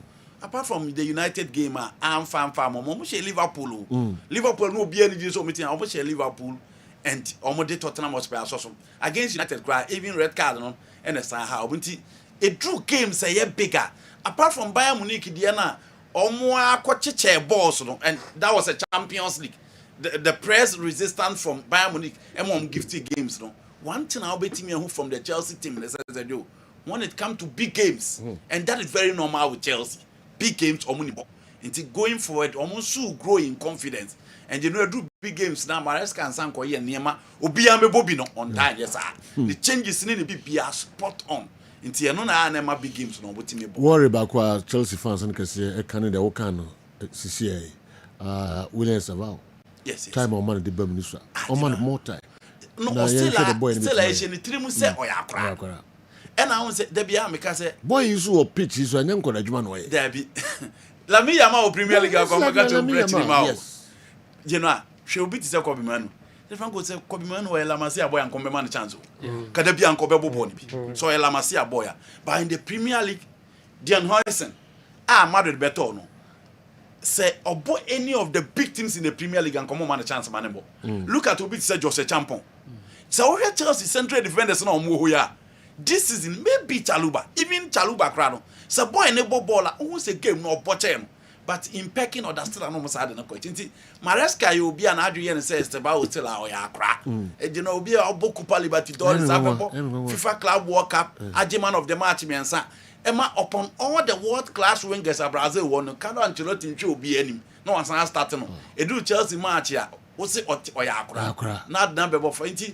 maybe he feels the guy needs to adapt but you know player obobia no obebo nti me who adaptation but ya sister be she goals amount still what did them in the dying members of the game Maresca anka so person satisfied ne poise din nyina na no so you na to fit ko na uni pedwa I know Jack. Now what they can take Ganacho say more than 70 minutes. What a superstar. What more than 70 minutes what Jack? Oh no, who is a superstar? Me no wa ka take Ganacho say o ye ko born way.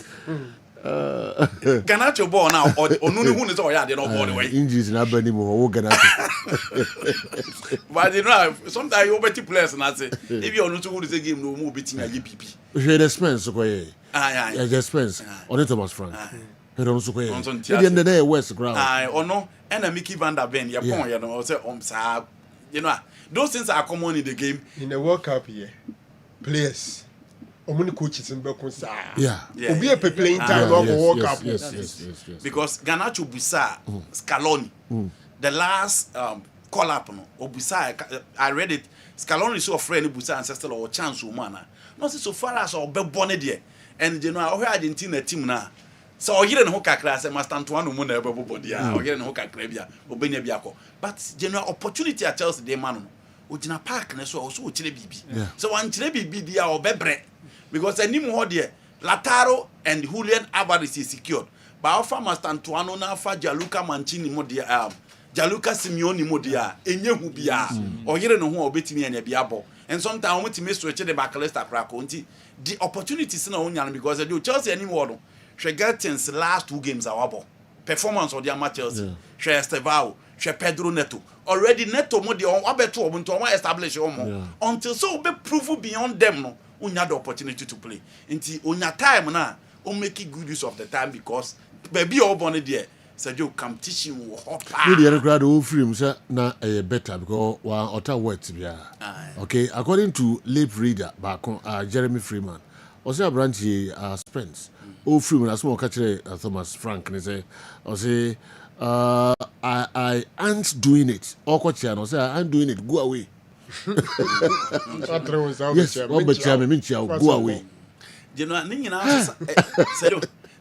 you share the type of coaches now. Players in your almost. Who said gradually, Franco, the Premier League is changing from managers to coaches. And also count. Premier League is changing from Rafael Benitez, Arsene Wenger, David Moyes, Alex Ferguson. I'm powers now no more. Yes, they don't have it again. Yes. Okay. Those times Ferguson eventually play or best sign. Sure. And then you're the sporting director, head of scouting team. In Tiansana player no Krombegia Tumsi a sign on. No lot has gone into it. Ins and outs. Powers are not first. Arsene Wenger, David Moyes, yeah. He said, Ferguson dressing room problems on the players. Ferguson Munya. Yes. But at the end of the day, say managers and players normally feel so papa. General Nenya Common. Okay. Apart from Nenya Common, na a wine moi, Jab Stamp, Ryan Giggs, Beckham, Drogba, Balak. You know, look at the players. Just spends on our boy. Garnacho. When you crowd the bench, big boys and the new coaches, yes, man. Ferguson and Beckham the woman. One year turn. And now let me read Patrice Vieira. Patrice Evra. Also, mubo match. We no match. We o ma bread. No munina drew on fans na be jet line. So mo pay autographs. In a players ni no be as o brain to ko transfer ko for bas no. Omu se Ferguson ba na Ferguson duru and all sign photographs. We no back and him no be some say West no cram into ministry. Can I drink from there? Then no more okay him. Crofone jina ho no mo pay autograph. They are the people who pay you. Yeah. They are the people who pay you. I don't have money to pay you. They pay you. Get out. No so obia Beckham. Why obia si from some sign autographs. That is the power of Ferguson. Yes. And then which of these managers in the bit my are there? To me. Carlo Ancelotti man would go on in the last 2 seasons. Or you would go from Okata command one your bench. It's big boys and not a yes sir. They know how to Vini at the end no Master Antoine beat me. Can Real Madrid get to cry and Kunya bin shaking. Inti big boys into and gradually try Arsenal. Look at Arsenal here Kenya. Omo win the league na e bebo Mikel Arteta but by e beko akoye teases kakaka fa andri better hon. Say only the sporting director no ye the brain behind. It enable the powers of the coaches in the Premier League, you know, most of them are not winners. Into almost power now of them and into I am doing it. Go away.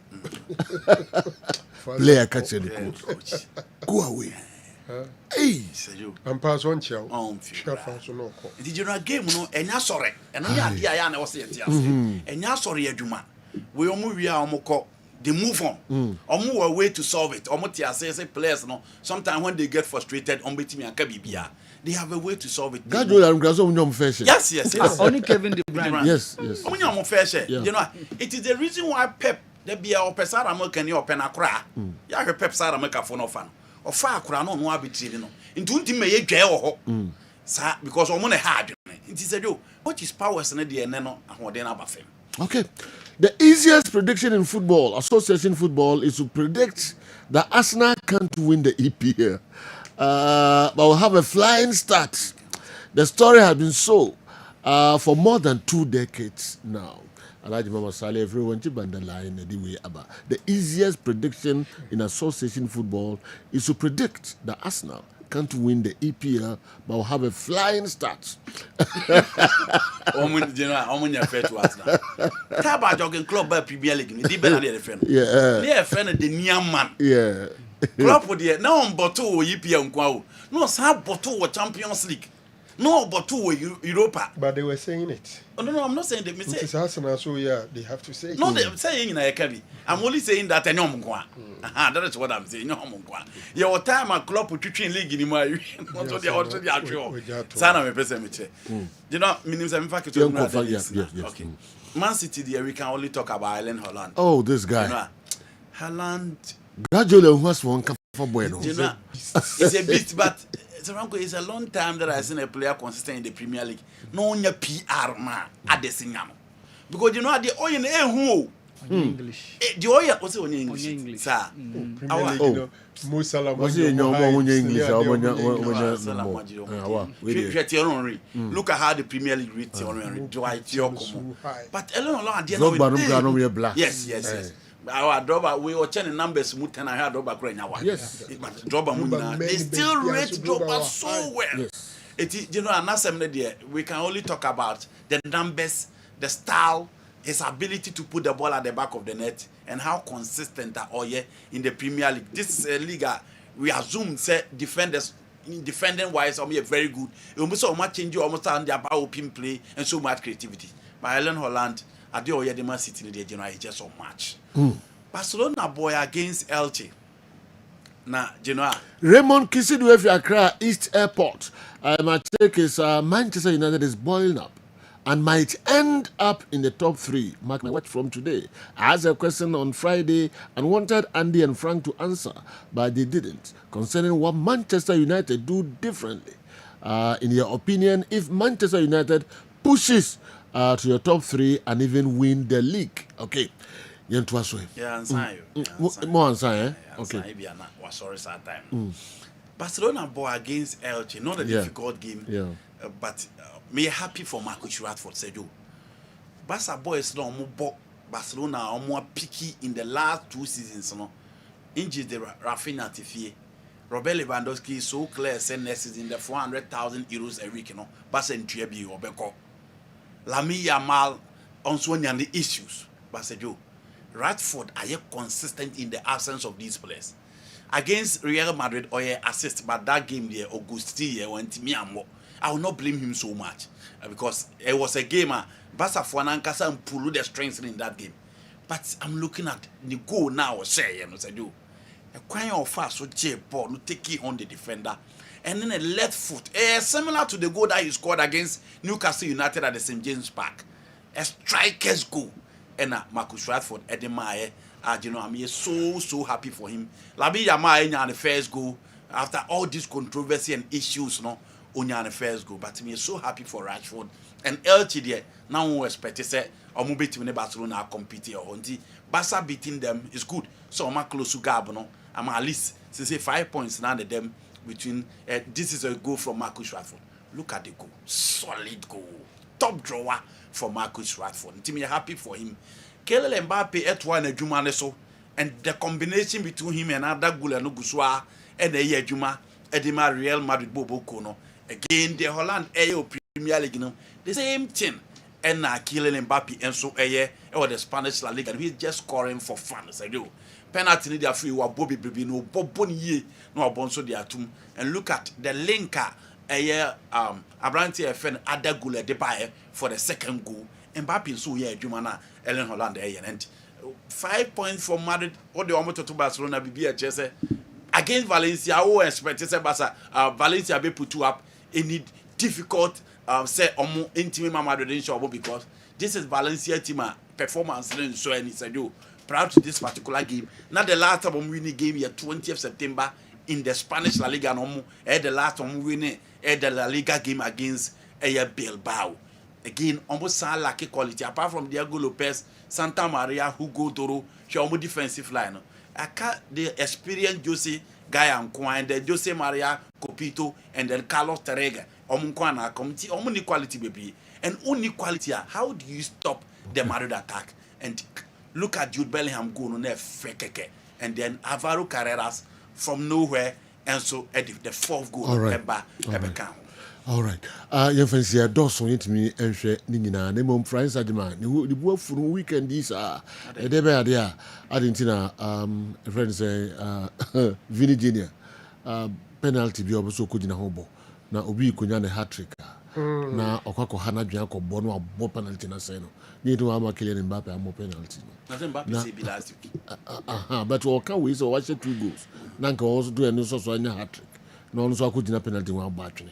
Then Mbappe no my boy any chance Mbappe chance the one go one to net. I think Mbappe no the far born by will be say Mbappe ka so mo born before Obeke kid Mbappe ko can be big na so minim da so mo ka so man mo no nya na hat-trick no se kono oh there be nya go away there be did I win the Mbappe ko ka now you want to have some credit and send you oh there be some hear the push channel me hear the push channel where go dia o tell you oh you know no say the hear the Mama Shebi. Video no meped ya. Mama Shebi koko watch the 2 ko. Oh, na say there are incidents Mbappe catch ball. E dey am finish omo. In one of their games or catch ball the man. But normally football hat trick is a special occasion. So when somebody is on 2, yes. There's all man. You know? Yeah. Okay. Good morning, sir. I'm called Dr. Franco Naro, and so if Arsenal has improved massively this season. They are dangerous in all positions and departments. But the most incredible thing they've done now is how well they've worked on the team in terms of aerial abilities, both defensively and offensively. Hopefully, they don't do their usual Arsenal thing. We know. The second round will definitely tell. Say Madiba Mandela will free Dadwin via Axim. Dr. Franco.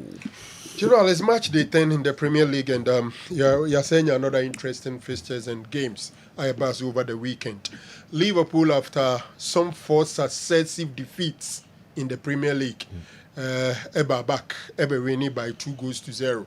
Mo Salah also was on the score sheet, and Gravenberch a super goal. I think, aside the Liverpool, Abba a 3rd position on the league log, and for me, it's good for them, especially when they have a cracker against Real Madrid tomorrow in the Champions League. Unya win be say now a Jinjao going forward, and the talisman was on target. is good for Liverpool. So we have that victory. Amorim, ne 1 year anniversary game. He took over in November last year, and weekend game he exactly 1 year taking charge of Manchester United. The story no obianim so unpalatable. But ahead of a weekend game, now our man Crawford glimpses say ne 3-4 2-1 no starting na aye juma edi amano. A lot was expected. CB Obetimako Aqua question Nottingham Forest. Minim say new manager bounce no and so Bembia because Nottingham na man shedan koyi.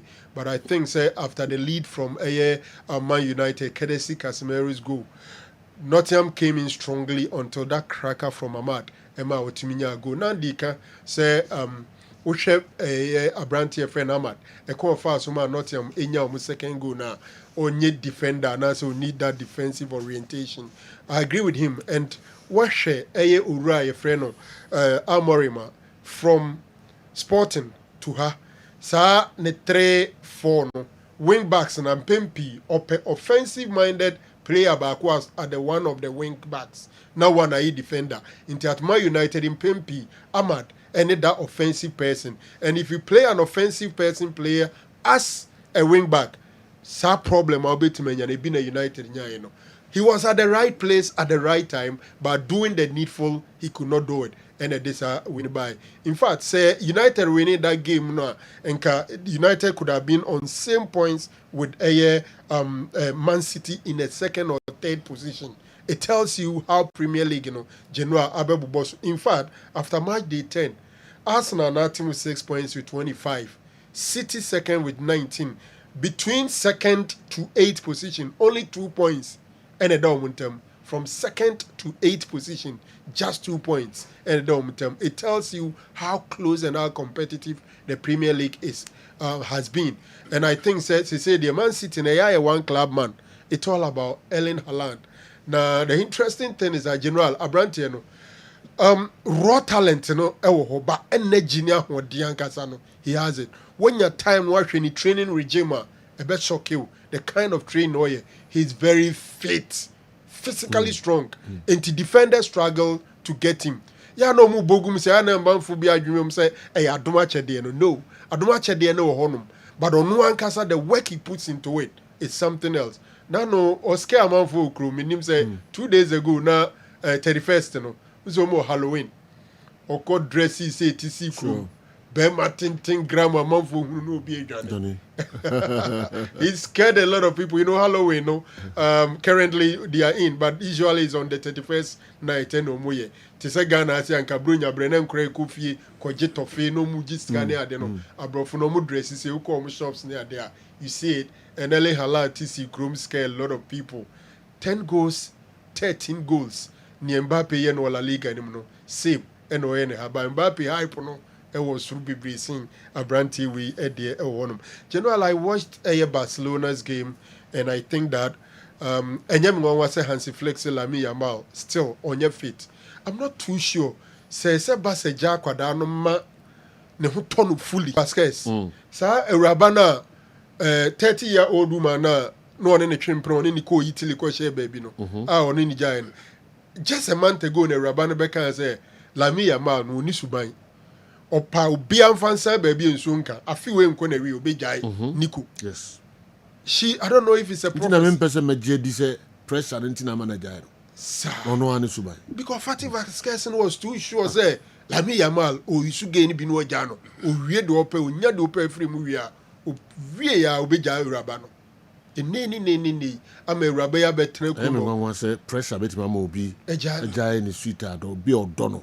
Then Kofoki can to be jailed or be out done. So, will that ever happen to you? Jose, Mr. Will that ever happen to you? You know, I mean, she didn't think Crawford be brave. Yes, so when you couldn't agree, I would don't know. Now see them Kofobe Kenti. Ubijay. The dear sweet internet Crawford so back who couldn't create a fan of and once if I didn't choose the right one. Una popular and I would tell you. Of course, to the right one, they relative. Yes. Right to a relative. Discussing here now a professor. Who sell a media no? Say baako yɛmfa nsa ahyase no oni Nico no pen one can me sure say can go for koye ono kwana za nkɔfa asɛm bi aba It will be crana like a porn star chromo de to no. And son of Kofa Fatty Vasquez, 30-year-old woman. That time crana la me crimes have in 17. Then the kosher baby yed or any baby beer. We no jai mamma no. And a shame I mean, mamma. Nico ye or then they koba or mokikas who when ya get for then they are on any tram for you need to be our tea a Barcelona match. I say, once again, or cost stadium, baby, a bassa players in a pre-planet and Rafinha money a day and or no mutiu. Yeah. Or man no special treatment or Tibasa players no more pre-planet than one or two. You know, the girl is also a star. Yeah. She's a rapper from Argentina. I think this season, NBA game big round on the court, Rapi was. She's a big girl. Rafi Abrantian is Wajano. Okay. Minim so open for an hour with Jama Pedia. Ebi our consume or head the name is see corner when yes, and your man. Will be predicted and abdominal. Unya shows us our way. Because of predicting was a bueno or summer. Yeah. We are we in Aqua. I think so. She was so emphatic, say, by the end of the year, Lamine Yamal will break up with this girl. And lo and behold, it's happened. But there has been a couple of meetings from Barcelona board near the day with Lamine Yamal or Monina Tanas near the Intia and paying for ne tuneful. And Aquada on his way too. So I'm saying, Chani Papa Bewari. The Papa no so called Fakudu, queer young girl. As Cabafi. Charlie. Papa name's on skinny design about They need you to. Papa no. What she listen the banner say on so called fan. Una o akwadana scanaba koko jifini boy no. Yes. Funny young girl. Papa name's so 41 again who say 22. Papa.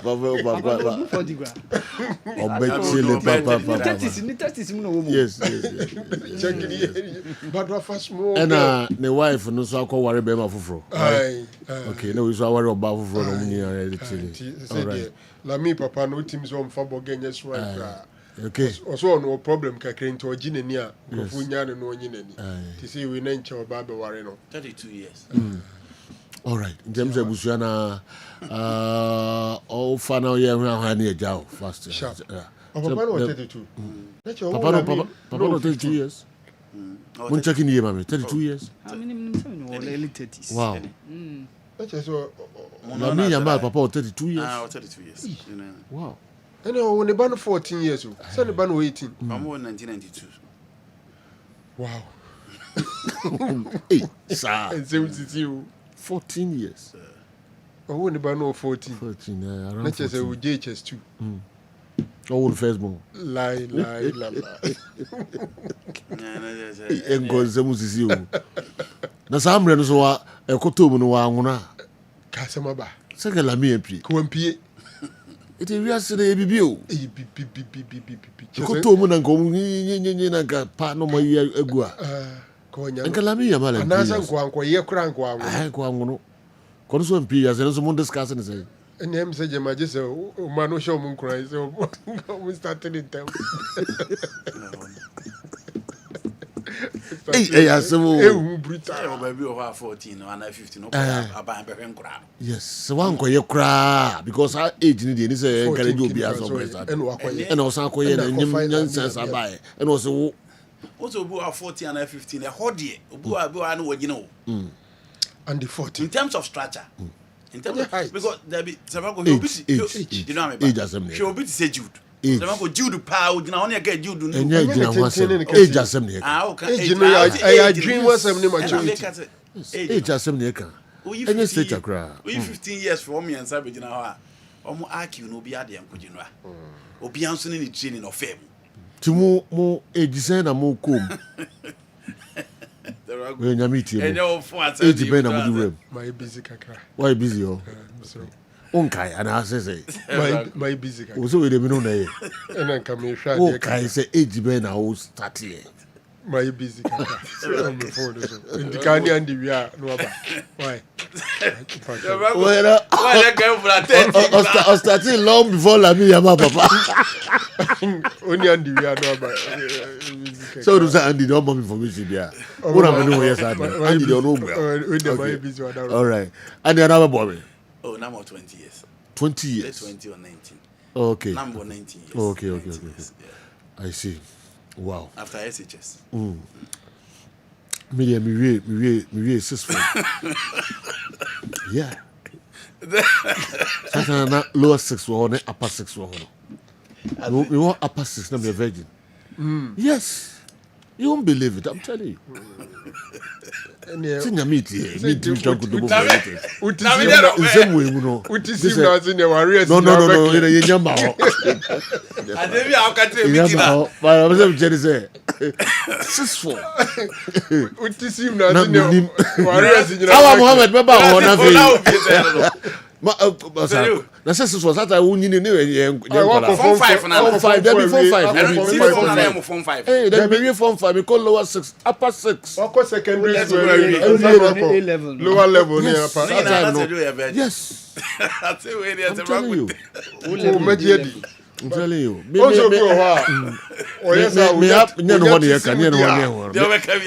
upbringing them say na mu nim see this here. All right. Awa Mohammed.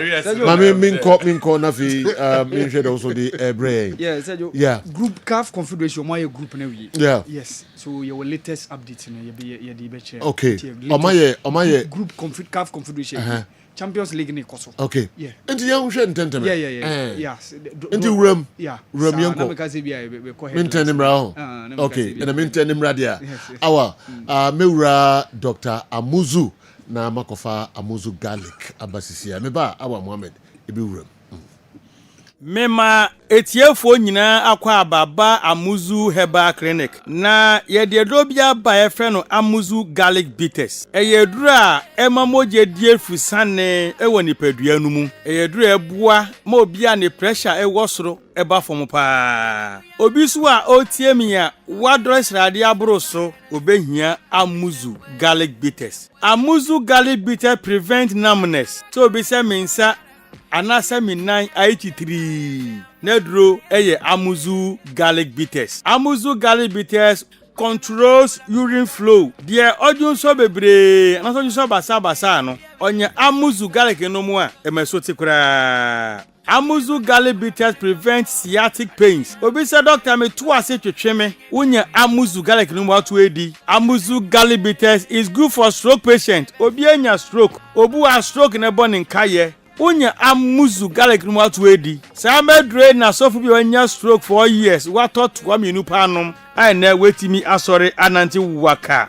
Amuzu garlic bitters boost the immune system and fight infections. Se utie me na se uyo chremewu yare biya ba bekrawa. Kopa Amuzu garlic no mu en ne mo ho ye dene. Na kutie nyarewa. Amuzu garlic bitters prevent body weakness. Obu ha ahomre woni so. Amuzu garlic bitter dilate the arteries ebiabia intinimu mamoja ediefusani yie pa. Amuzu garlic bitters support the pancreas. Amuzu garlic no pancreas ho ya de ne modidi a ekotwetwe sugar na glucose na mu no me so te mass sugar eba normal. Amuzu garlic bitters improves vision. Obu oho a ne pressure was with the man de hunu wo form. Onya Amuzu garlic no mo ebuaw ma friends woni na eye wisi no we hu ade yie pa. Amuzu garlic bitters prevent palpitation. Nipa bia home ban sese home no wosu bebre sa kope Amuzu garlic nenom. Amuzu garlic bitters prevent insomnia. Obu ha obre panse wada ye frade bi zinc ene sulfur ye rich Amuzu garlic mu ye ko gu mu a na mabody ne home na home bo se nche na wada enti de na ho edi ma no kope Amuzu garlic bitters nenom. Amuzu garlic bitters rich in allicin and selenium, which helps improve blood circulation on the male sex organ. Inti bema osi oda humachi antini bema nkano. Kopa Amuzu garlic no mwe. Ne moja ni die fusane enko bema no hunadechi a watini nka. Amuzu garlic bitters is rich in agioni. Ena musa agioni ninti ebo ema awodi akwa no ho ban ema sebuo ema kosu atuo nyina no emani nyina kosu kama enti oba obuni se a embe yie obehia Amuzu garlic bitters oba on person na wo eti kosu hia Amuzu garlic bitters uko drugstore pharmacy anase herbal shop biara obenya bi ato upedro semise bi nso a no afra mi nama eye 0247 776743 0247 77 67 43. Amuzu Herbal Clinic, Mauji Hiochalo. Yamamakwa baba Gentleman Dental Clinic yedwumadi ayedia ne sey yebesiesie wosen na yabo wosen ho ban ama wonum enso ate anase wosen animu nyanso afefo nyina kwa ba Amuzu Herbal Clinic na vitamin C Amuzu P Herbal Mixture eyedura ebiefo agi atum a ebua honam yawo so obi se doctor meti yawo me bema numu idonso a meti yawo anase idonso a me bre anase me bema no me pepe de wuhia ya Amuzu P Herbal Mixture doc meni meri hia no ho sanemi ana yawo pa na mete se we na wote se be ma de dura mekanfo ama wo no ya Amuzu P Herbal Mixture obi se doc me hu se me jonso a ana jonso ne nyafe ana pam no wo hye pa iri jonso na echi doc me jonso ase na bia kam mo se ma yase me ya be ma wo sa hawo no mekanfo Amuzu P mu nya beko di oti yaw oni ntohwe no mo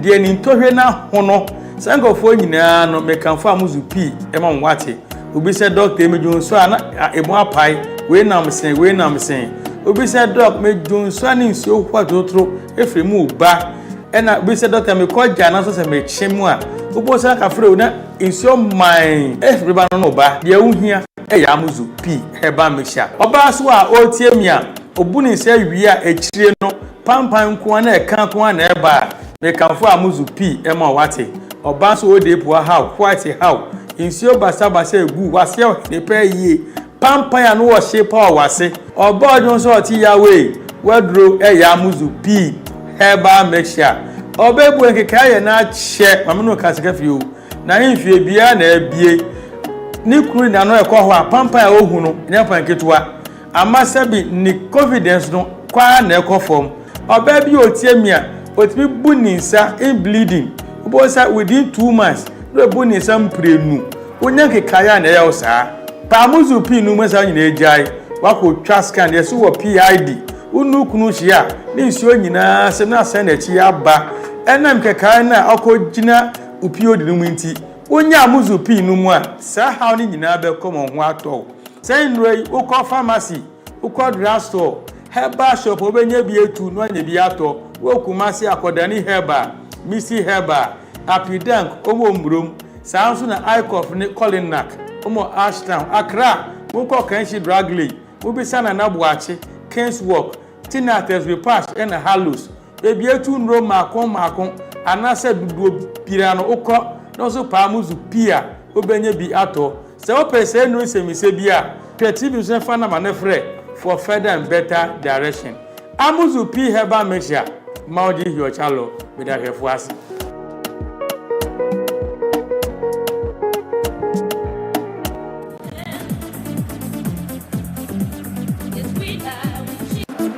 Well, I think that CAF Confederations Cup draw no se wa about and initially was kase and ye the group draw. CAF Champions League and the CAF Confederations Cup. Now, interestingly, CAF Confederations Cup, they know any decan a chassis. Many okasei CCA CAF Champions League, they know air cosonti. Ebia probably by the close of the program, no, they near group members.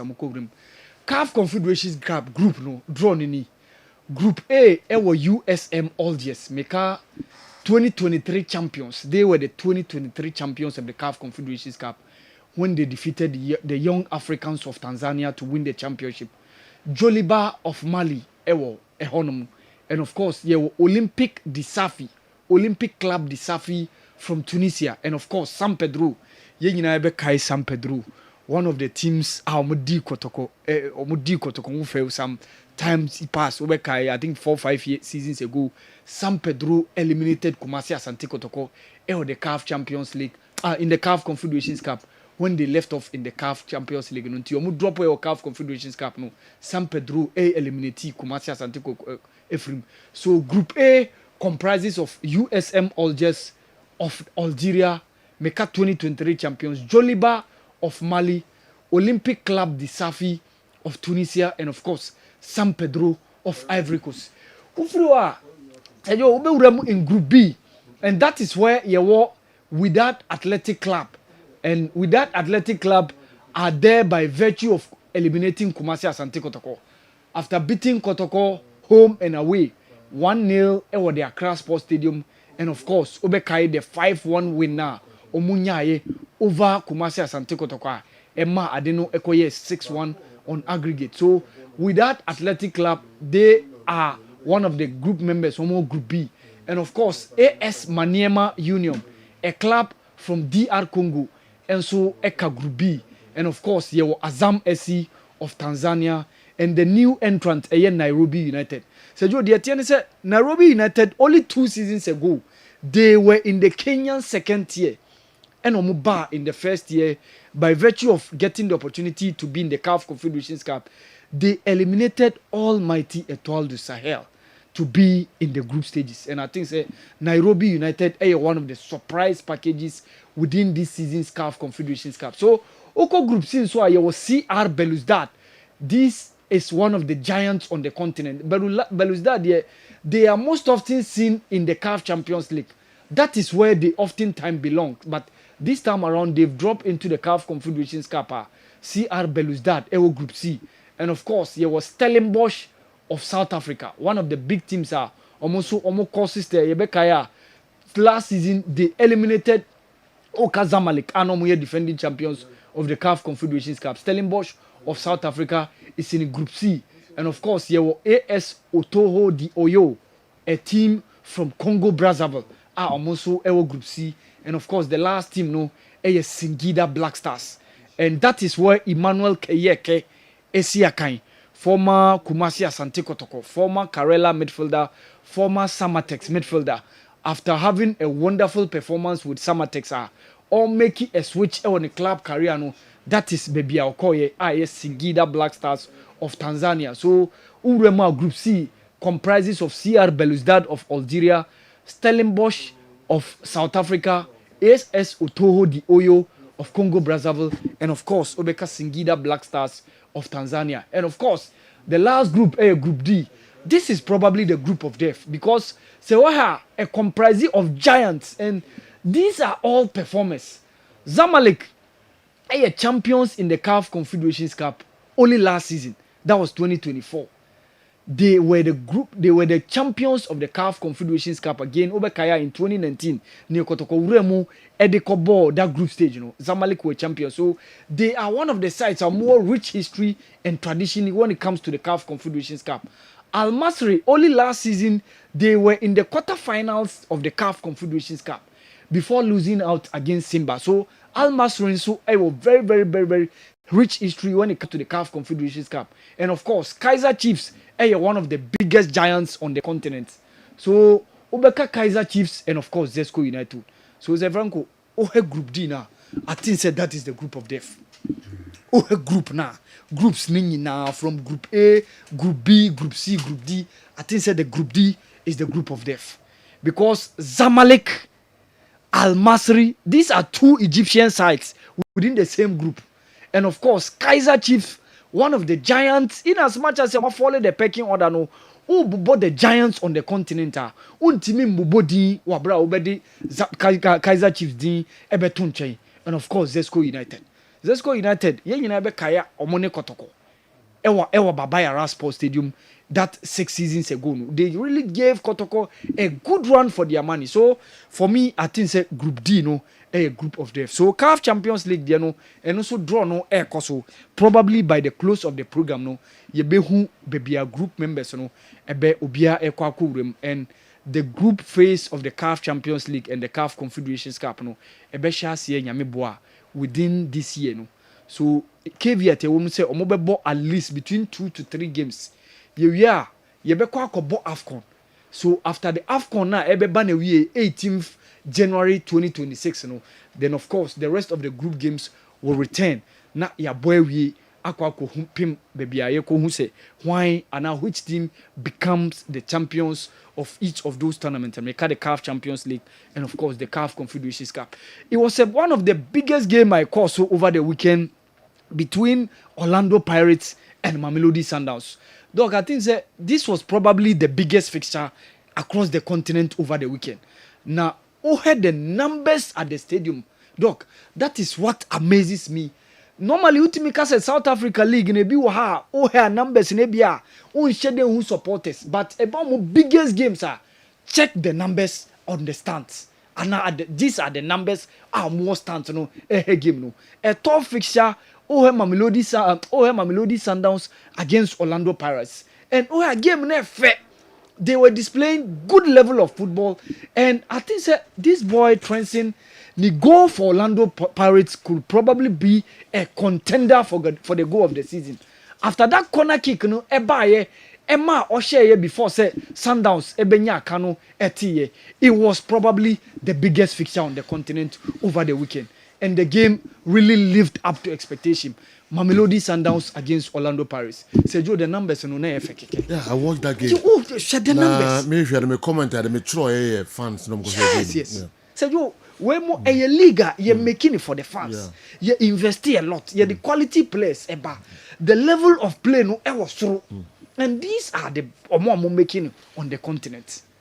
And it's all over. The continent, it's all over. Yeah. Say, our friends say last week in WAC and versus Raja. Yes. This week in Orlando Pirates. Sundowns. Yeah. Next week in has Kotoko. I'm sure more other games now. Fine, stadium no ana and you feel to the capacity. But it drew some games. Games. Young Quadru here, there's one Nipanko. Sergio, the stadium was filled to the Raptors. So we saw work last week. We have seen the South African version. Yes. Our version is coming up. You don't even see conscious efforts being made to project the game. Yeah. So game we any can say even if Jaima Kotokone has a bet to promote it. I even think that ministry crowd a role to play. We want to use that game, flagship game, no. Near they be resurrect a game, no. This particular one, they should make it work. Oh, well. Okay, into your mobile so and cry. Now when we involve, I think 3 or 4 teams: Pirates, Kaiser Chiefs, Sundowns, and to some extent, 3 teams. Yes, they are the biggest. They are the biggest. Yeah, now more in between them. Either Sundowns against Paris, Sundowns against Chiefs, Chiefs against Pirates. That's it. And it's festival. Yeah. It drew what they cost in and around the surroundings before the game, the vibes. So what is so wrong with our system? People are doing football no enye for so-called football people, for the fans. And yet to say ahead of Kotoko has ne Kotoko has a 2 goals margin victory. Kotoko a 2 goals margin victory. And this is a particular good time for us to have this game and make it work. But Obehu Sunday is any OBCI. The 2 teams remain undefeated. Yes. Kotoko undefeated has undefeated. Yeah. The last time Kotoko has ever won match, Obianusu match. You see, this is the best occasion to have this game. Yeah. Has undefeated. Kotoko undefeated. Papa Note has coach bench in coach Kotoko. Dote Kotoko bench in coach has a pen. So there are so many excitement around it. I heard it has a away a question 2-0. Kotoko atrenfie de work defeat at Tunechase 4-2, 2 goals margin. Until the stage is set for the super clash. But where are the vibes? Yeah. So Sergio, I was honestly impressed with the level of the game. Sergio, even before this game, Nankasa, now we had the last 10 fixtures between Pirates and Sundowns. 8 wins for Sundowns. So Sundowns have been so dominant in fixture like this. And only 1 draw, and of course the other winner, Edema Pirates. But honestly, Pirates made sure they did a very good job. That teenager now say good. Good. Sergio, what I was saying is it could be a contender for a Puskas Award. Sure. After the corner kick, a contender for the Puskas Award. Yeah. What a goal, Sergio. Enzo Maresca going to start the game.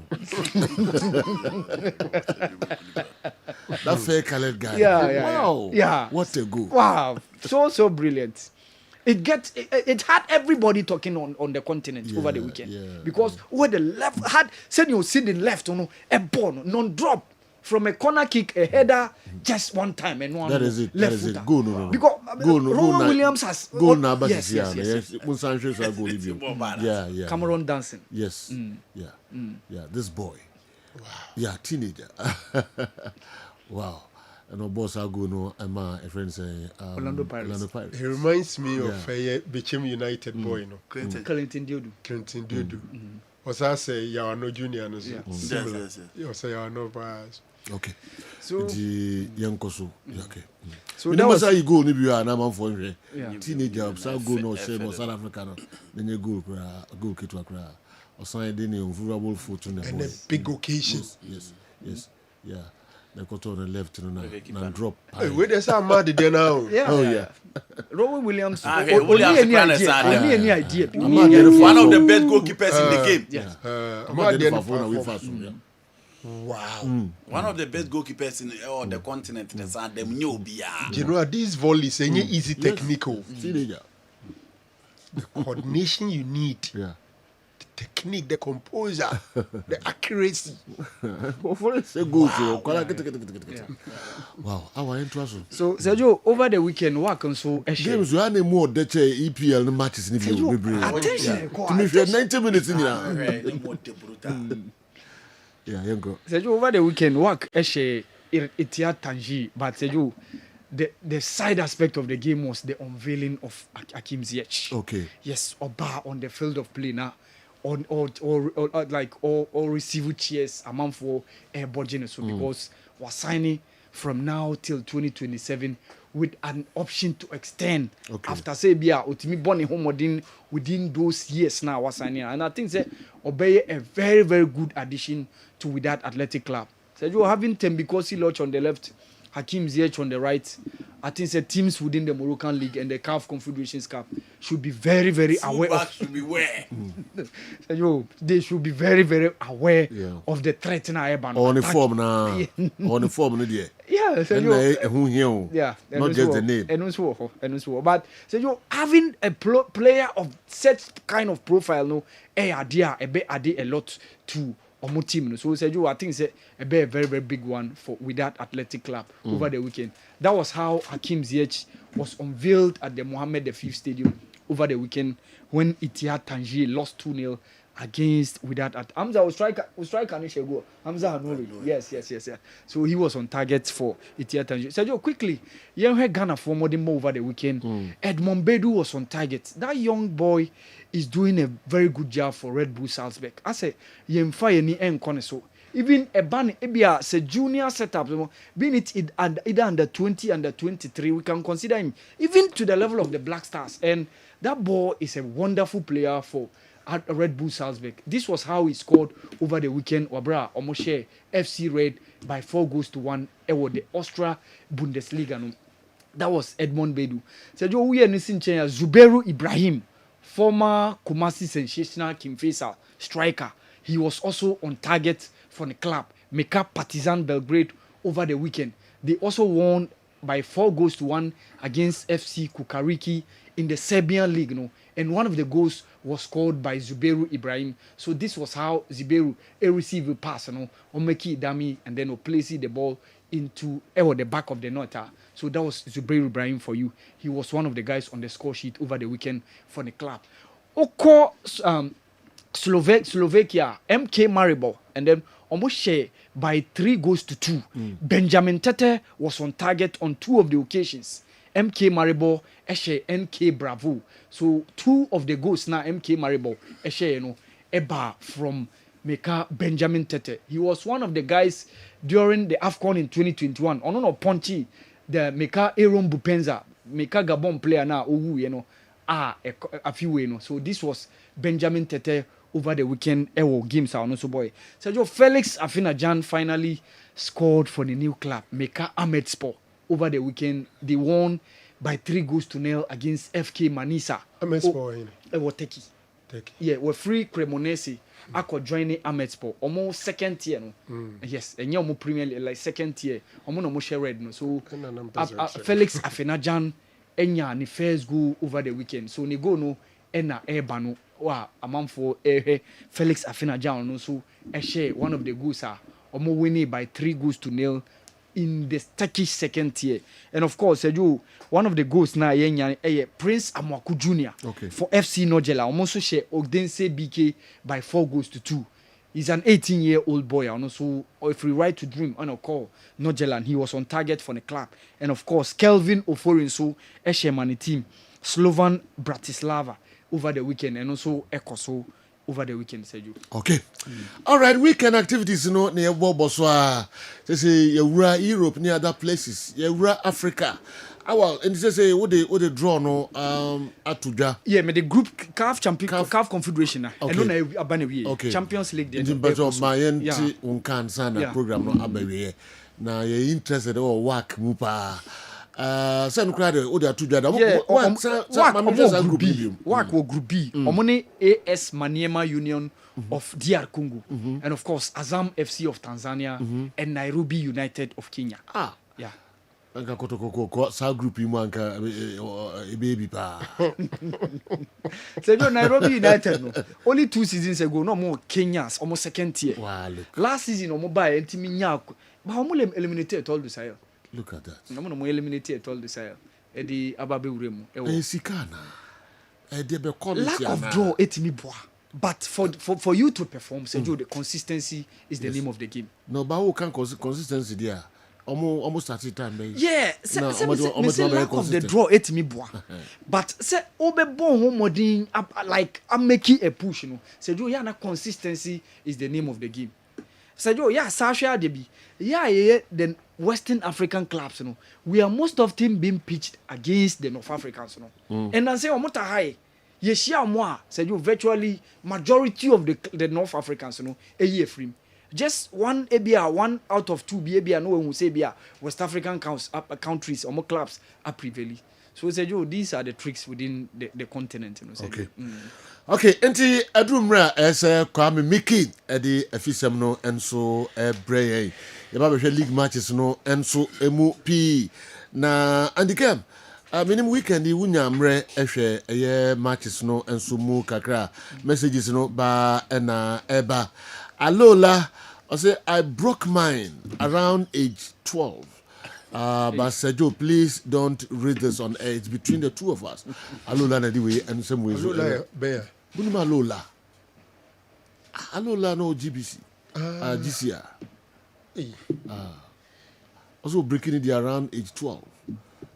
No, Michelle was so elder was there. Also Alola elder why say elder there Ubia on the past. So elder was sorry. And so for crowds Ubia on the past. I don't know catch him no and they will be elder than Timinkasa. No infamo. Ni muda no wums at. And as that no kind. Them nyame ni mi do. Near me and son and they hold over kind. Alola be catch us the we go fast number. They over kind. They was so for past and I boy.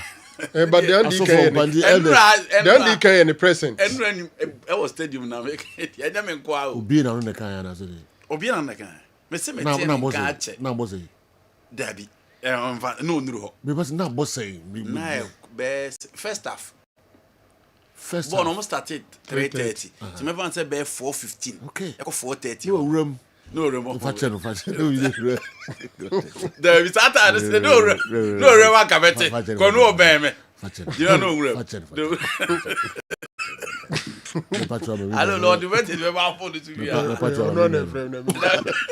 Mo bi anfa no call. Me pa twa ba me nua so. Na for abo or na age 12 na ne ma me papa we. David Tredia. Say ne ne yiru bia. Kama ya ma me kama ya papa na. Akwesi mwate. Your mom in can mako kan you. Kama ya ma me. Kama me. Sia omo ye bi sa nyina. Omo say omo ye pe Mokako kind to NTK over Mada. I didn't do it, NTK. But he be who Nibida over Mada. 12 years alone. All right. Won't find my own so we ba make kinds here. Come out your mommy. Come out your mommy. No my mommy the papa dear. No more your mommy the papa. Okay. Rich also trying grandho na to ayampia to nyama park no so why. Na odi e baba sisi Rich enchekra una medwa hap. Bude wonko so na unsem enso ebeba ese me dina ha kakra bi na kwa make the local source in bebre but before say kwa beba no I mean na me ho kakra bi mra na me ko the what scientific herbal clinic na Dr. Paul aba betranse ne ho edin sebe ya obenya sa doctor yi oba na okuta chocolate ni date palm e da be pataw na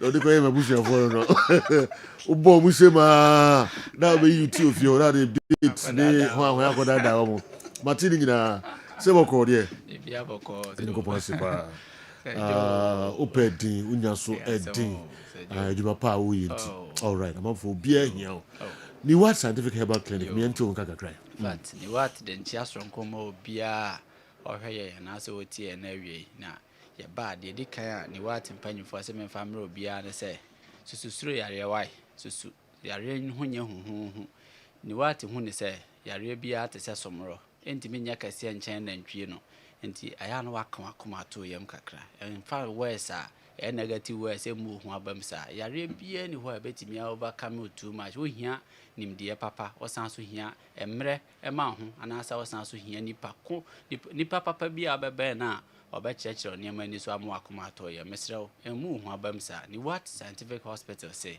o yare bia especially ewodin a say typhoid yempo yentimi nya ya bebo modi ama very good advice am watimi akoba bia bebo wa emma onsan kofa ni padua no half from account ho tini what say ho so what typhoid anasa ulcer yare bia ya mwa na de bae typhoid ulcer infections mo ahodo gonorrhea syphilis e chronic mpa kan ho fabre chlamydia herpes and etc uwie so a so organ mu how so prostate ni pese nya problem wo kidney mu how o liver mu how adwen no epese how adwen bia refie ni ade a kan ho nefa brain what scientific hospital ya to ya bo ase hwehwe oni padua ni ma ni enya ho adaje ni ahwe enhaban papa ya de ye oni de kan oni padua na enko ha akwa bi ya to ya bo ase hwehwe mpa because anya phytochemical bia na ye mani pa bia nti ye de ya botre ene ye hwehwe mu papa no ehwehwe o yare ne ma wa ni asan hwe ahaban kra ye de kan wa beboa de ma ebibedro dance ne se empo ebi wo hono ma ne epese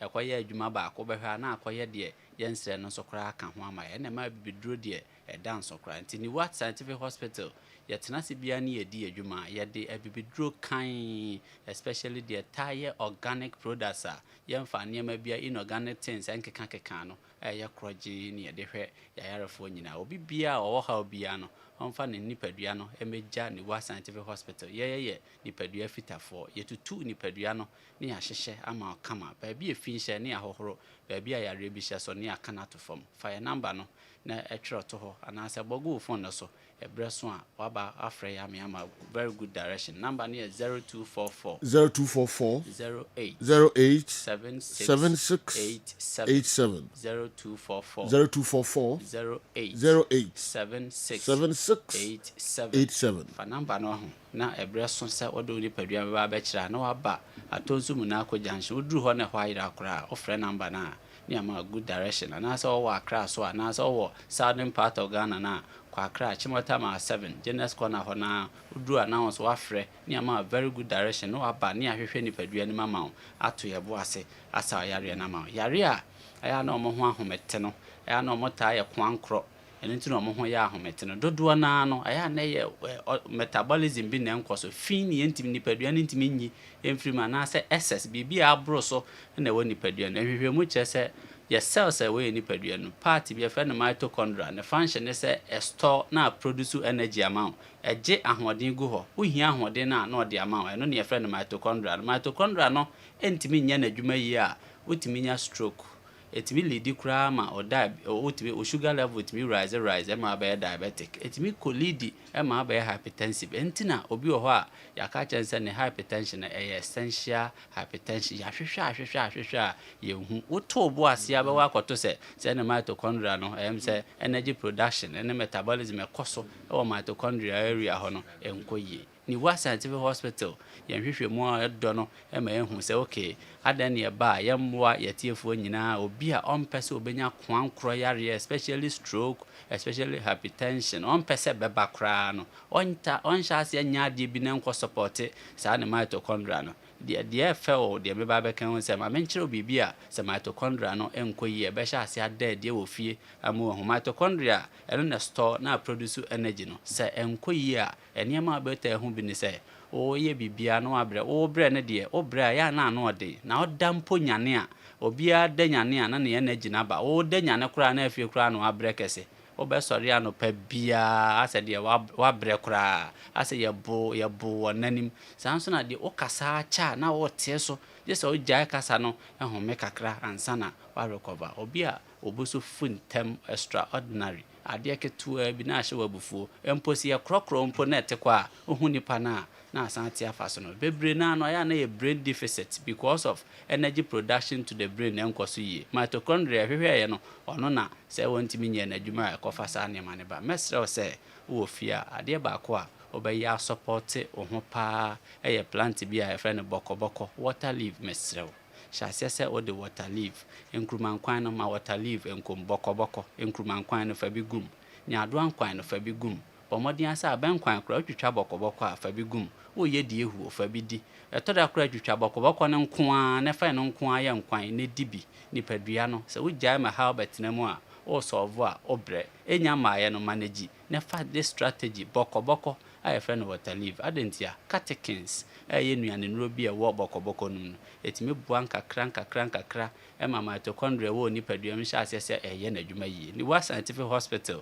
ese me ba men kan se we nkyire obia na obia mfa ntu ne hofo se wo sha ase se wo use bokoboko a ne brof ye water leaf a e be support o mitochondria be manage ama mitochondria na ye na adwuma yi na metabolism akoso yi na aboa ama wo energy production and energy storage so aye kama nti ni wa scientific hospital betimi mpo a kire we am wa sha ase aye bi sometimes kra bokoboko no wetimi blend aya asone so wan sone so bia na ama oye mayemre ti wo sone so a na wonom juice no nkakra once bi wo ho a na waye ne say bi wo ho efra nkwan na efra aduane include bokoboko water leaf into your diet wo ye we nkakra me gidi se dako bi wo be fra ya ka che se ampa wa ma ye hompo na enkoma ye di keke wo Kessben TV ni Kessben FM no e support o pa ni what scientific hospital se fire number no ne kan ho ne fa ho bejaye ni tutu ni padua no enhyehye ma number ni bi ye 0244 08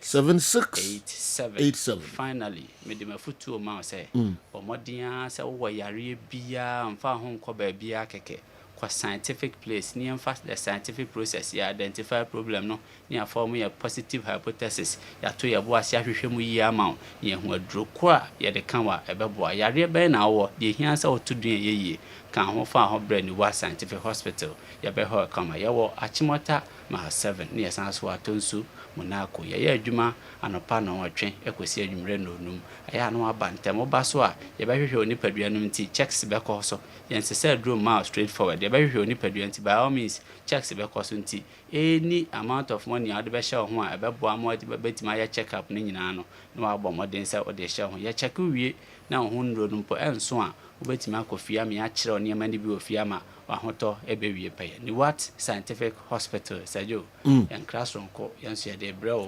adawase nso se de bia ya ba o ma yakwan eme edi nkomo de sajo ni what mumfa omo ho omo mabiri watia gidi o mu no ehu te say ay na unya time akọ promise o me dey say otu voice ni keka say dey hard na ne ho to wow Yango po nshira pa mo de was papa na de wode be kan mo bia so no instantly no mo nya result.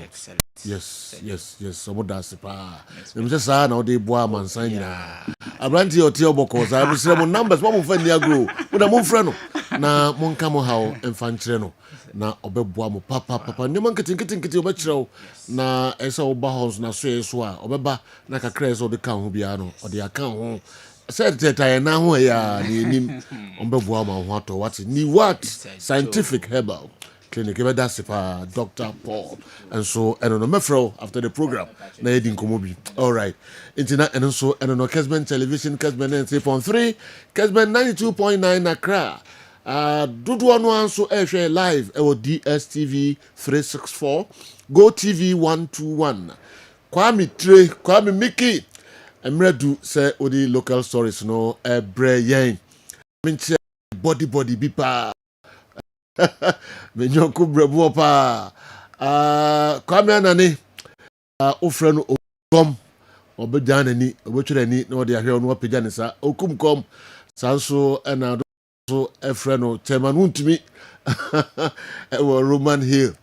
Okumkom mitiao baby a obi ama mincha na pa bi so monitor program no na sela no killing kofo ekoma omwate na kofo be shira da wo ye bia baby obi a hu be shira papa oh you very generous na kofo shira pa no mo ahode ma me Okumkom. All right, Kwame. Yes, sir. No, ho na fi yenhwe local source kakra de Ebre and Anope. Our draw no be right. Yeah, Champions League na so first to any yeah, and also Group A no ewo RS Bekan. Omo ye CAF Confederations Cup champions no. And then of course the champions na Nkasa Pyramid FC omo so ho. So say you champions no of both Champions League and Confederation obia ewo the same group mo. Remember Kaya 2 weeks ago they were the omo share ewo the CAF Super Cup. 2 weeks ago, Sergio Musabe Shim, and of course Rivers United of Nigeria, and then Power Dynamos of Zambia. So Wemo and a comprising of group members, Group A, RS Bekan, Pyramid FC, Rivers United, and of course Power Dynamos of Zambia. Okay. Group B, Ewo Nadia Lali, record time champions, Young Africans. AS Far Rabat of Morocco, and of course Junior Sportif Kabili, JS Kabili. Omo moyi Bibiani Gusta Sefrim. And then Group C, Ewo Mamelodi Sundowns, 2016 champions. Al Hilal of Sudan. And then MC Alger of Algeria, 1976 champions. And of course, FC Saint Eloi Lupopo of DR Congo. Sejo. And also the comprises, of Group C. And of course, the last group, Group D, Esperance de Tunis, Simba SC, Sejo Simba interest wumpa because Jonathan Soa ewo. And of course, Mekamu Kwala, former Kotoko striker and so ewo. And of course, Petro Atletico, Petro Luanda of Angola, and then Stade Malien, and so ewo Group D. So Sejo, wemo NA group members. Okay. Omuwom ewo Group D. Wow. All right, Kwame Adi and some Kakraba Betuanina Benjamin Ashiaku Idi Kwajo. International good afternoon. Interestingly, Kumasi Santiago have new supporters chairman. Whilst has to focus of the same. That indicates the match. Okay, go. Okay, also go. Okay, Jau. Okay. And on the second goal. Yes. Long shot na boy no. So goals ni me anu nyina efe. Mobetuma me ahwe. Yes. Jawusu goal no. Yes, ni 2 goals ni nyina efe. Yes. The first one from the left eye no so Bayer on drop against Karela. Against Karela. And the second one so after pull out or receive no so he also scored 10 doubles yesterday. Wow. Ni goals ni me anu nyina. Edru ha kwa Mickey at the local source no eba. I agree with Kofi. Lord Amoa is exceptionally talented and disciplined, both tactically and in real life. Both tactically and in real life. I hope he stays physically fit for Asante Kotoko throughout the season, as he is currently the only right back available for the team. He is a national asset. We must all protect and showcase for the future. He possesses all the qualities a modern right back should have. Lord Amoa. Also or Basrupa. Very or Bobo. That's the reason why Nansen na injury be hard no. But Osaba back no. The guy is performing wonderful. Yes. Defensively, offensively, now is solid. Yeah. Who's a Obi send a question Friday. Now he say combine 11. No need team agility. Yeah. Maybe the next car team no make combine 11.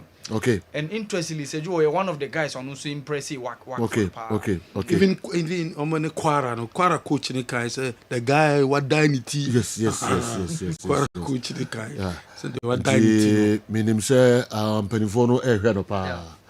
World Cup so your match is Bebre. Yeah, the Lord Amwa. Bola Obono. I hope so. But yes, I know the Bebre so asaka. Na enyam ngwa kra. So yes. Wish him all the best, Lord Amwa.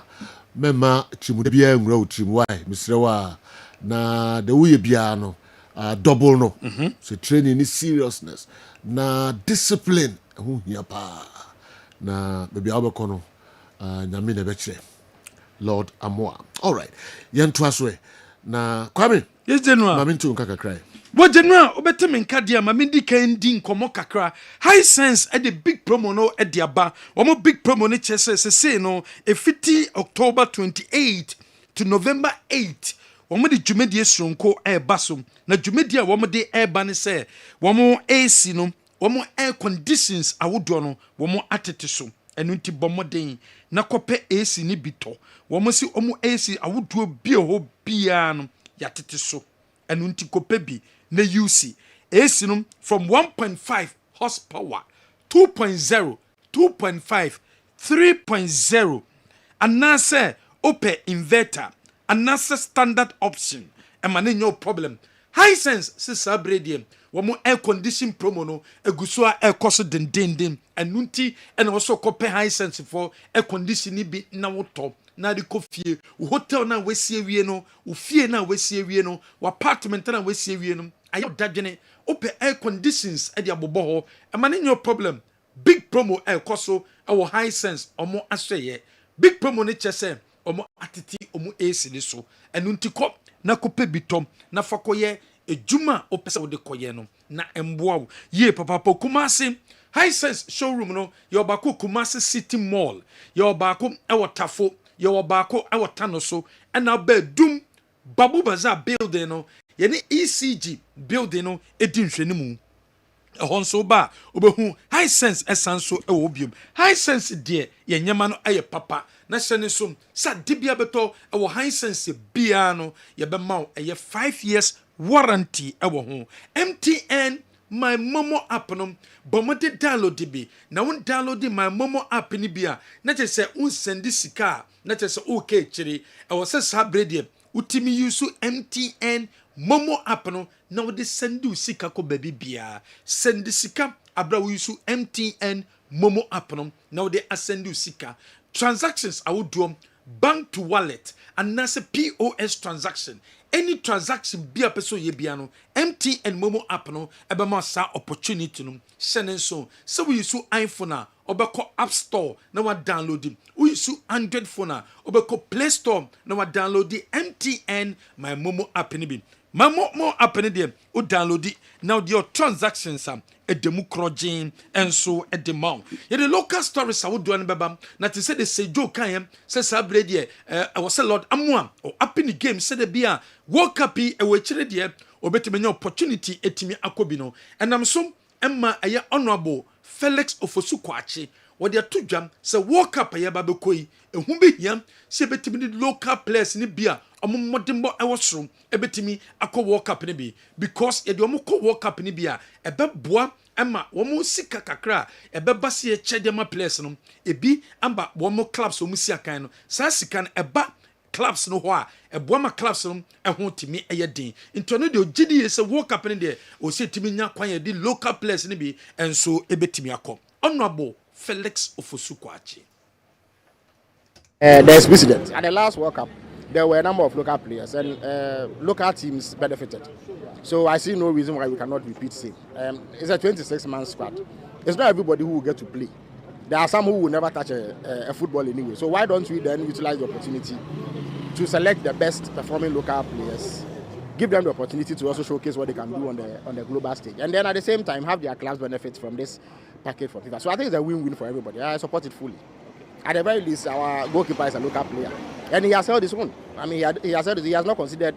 He considered one goal, if I'm not mistaken. Yes, just one goal in about 6 matches. Yes, that is an impressive feat. There are many goalkeepers who apply their trade abroad who are unable to do that. So I think that it shows that if we encourage local players, they will give up their best. Yes. Oh, I agree. I think that there's precedent. And the last. When some of the honorable Felix Ofosukwachi or the Atuja, so GDS, a BSC paint, and you say, walk up here, Bekoi, you timid local base players, a Timiko walk up and be said a Beya Sika, FIFA, and the Bama a year clubs, no, almost a bit match, na a Bia Beso a year clubs and so, now Buama, ye local teams, no, Womo and so a year day. When some honorable Felix Ofosukwachi, what they Atuja, Betchem United.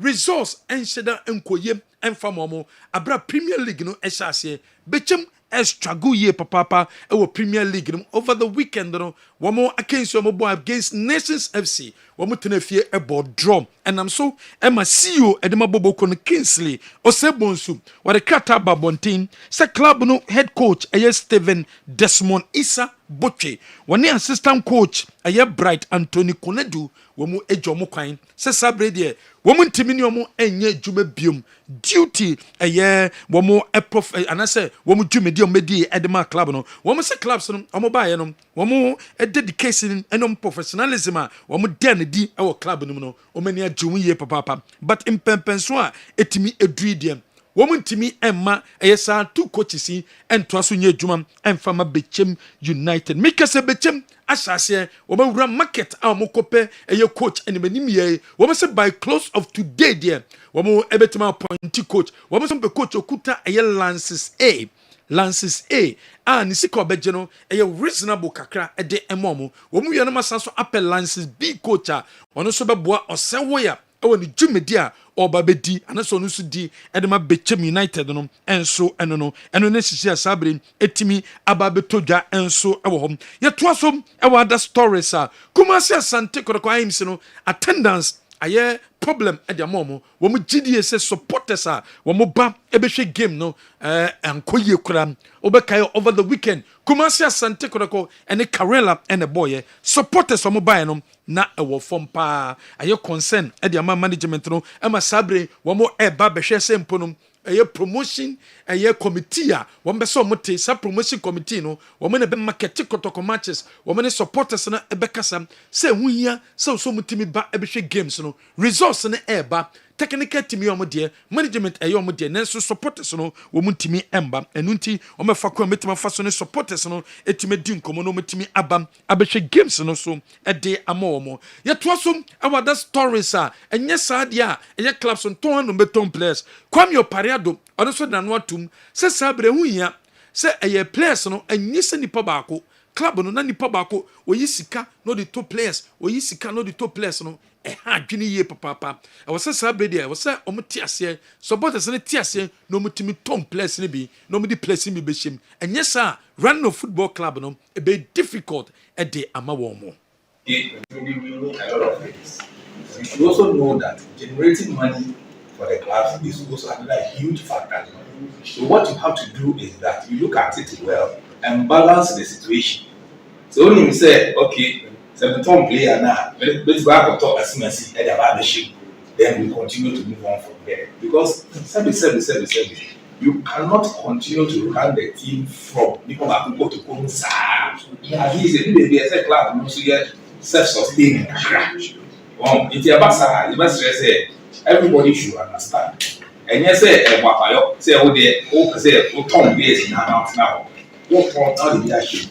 Then you can also continue to move on gradually and progress. We know a lot of things.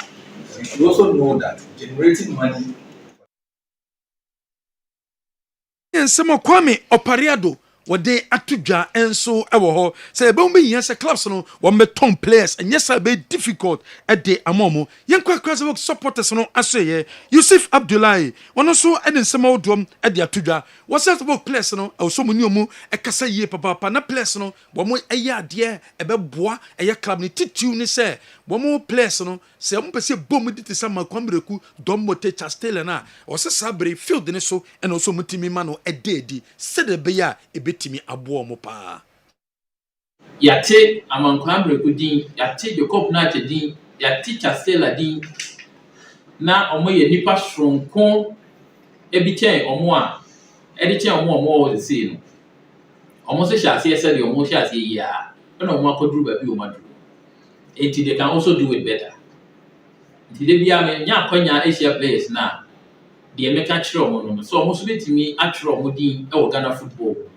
ɔmo betumi atwerɛ ɔmo din ɛwɔ Accra House of Folk na ɔmo bɛyɛ nso a ɔmo nko antumi nyɛ with the support of the management, the board and the supporters as well we will go places yɛbɛ win trophies for ourselves yɛbɛ visit Africa yɛbɛ win wonders with my administration from now up to 4 years ɛbɛba no and the executives we have nothing for the supporters than to do wonders, than to do the things that sir, Ebema across the folk supporters now I think this is what we own. Say you bet me I annual man Ediama across the folk. And yes, yate Where is some Yusuf Abdullahi on supporters of Hasbro Kodano no what they are to the head of Kumasi Asante Kotoko game and so wakasa at their phone. Yeah, short term crown wait. Your match a day after Basakeno Asante Kotoko. And also I was saying to me you must say the you bet me I did a 3-month 1 points Ediama Accra House of Folk. Now yeah home matches and so yeah fambo ewo home matches mu said ebe winning matches share supporters in our say monday to me na my say me dim kan dey so ntimi ni mugambo ebe bo mbode say ye betimi a winning home matches ebe bo mbode say ye ne technical ne management nyina na ye aya ho den a bia betimi dey aye e dey aboa Accra Folk na winning the home matches yebeye na from the administration from the one of answer from March a day ni mu you know mo be hu de so e betimi aye na de hia ne say mo de mo ma ho ni mo nim de eni sunsun bibia beta ye ti ni aye ni ye short term kra no wait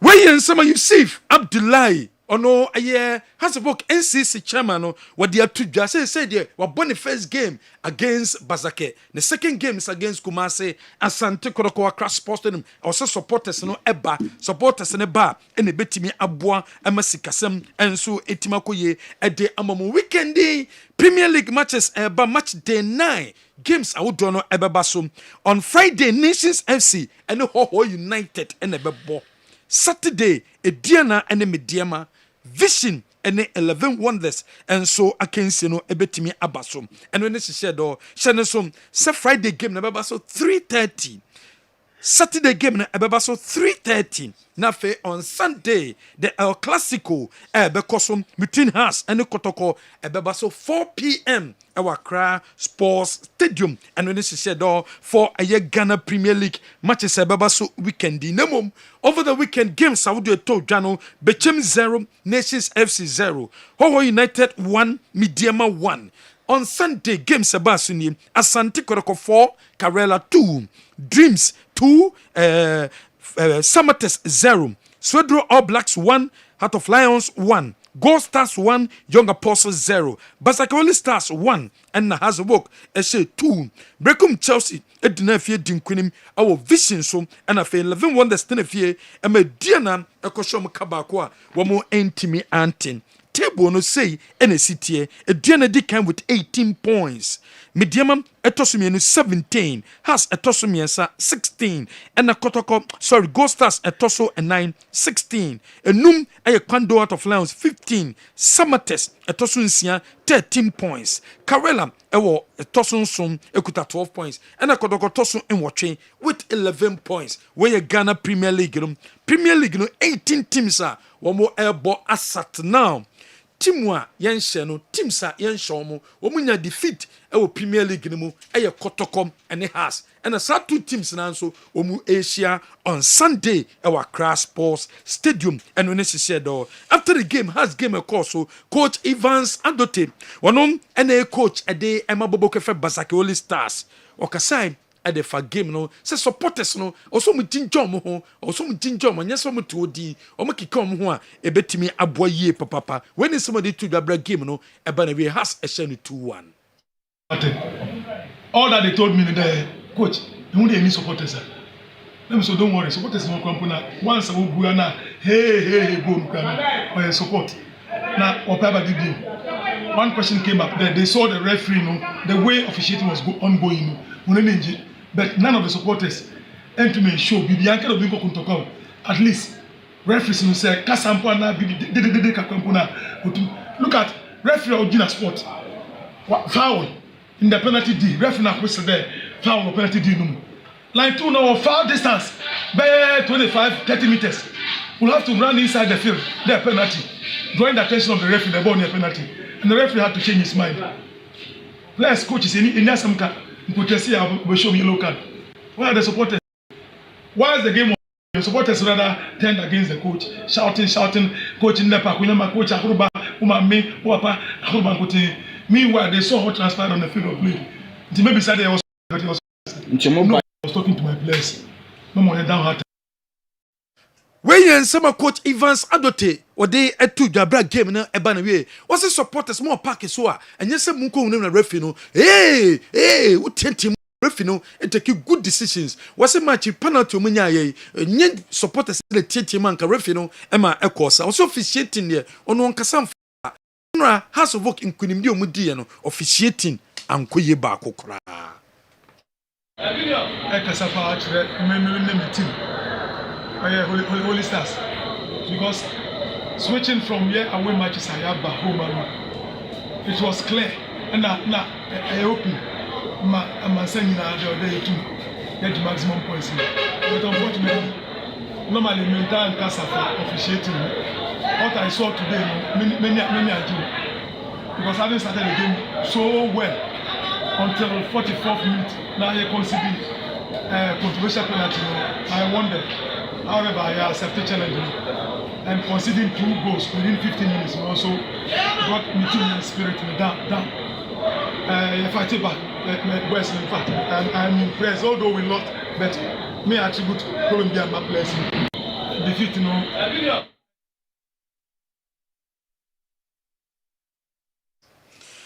When summer Basake Holy Stars coach Evans Adote or Casa officiating and Koya can't be an amso and has a work and so a D in Kunim and so ho other games and so at to told over the weekend from Pomanson about Muddy epic 1 point at the Nations FC or see game no a good game pa. I think it was a very good game. It's a game we fought for because Bechem, they needed to win at all costs, so you could see they were putting a lot of pressure. So yes, we will have to always make sure we close them down, we close down the spaces. And for me, I think it's a very important point for us. Yeah. Yes. I think it's our first point, our first away point. And for me, I think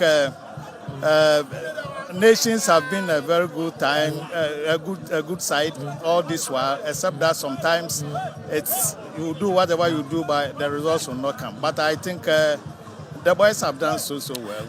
I think it was a very good. When some from Pomanson coach at the Amabobokwam, your friend no Nations FC to the Desmond Isa on a sabre, ye Janu Quine, Bechem for Janu Quine said the Modemano ever from on a credit to us or disappointed with the resource now. It me a PMU our game no more. Desmond Isa. I think we came in with a 4-3-2-1 and we went in with a 3-5-2 so that we can dominate the game, attack more. But it's like we were so defensively that we were making a lot of mistakes at the last stage. The decision taking has not been very effective at all. That is today. And what I was expecting from the boys was not there. I mean, the telepathy of going through and the penetration was not being there. Okay. Honestly, I'm a little bit disappointed. I think we came in with a 4-3-2-1 and we went in with a 3-5-2. So that we can dominate the game, attack more. But it's like we were so defensively that.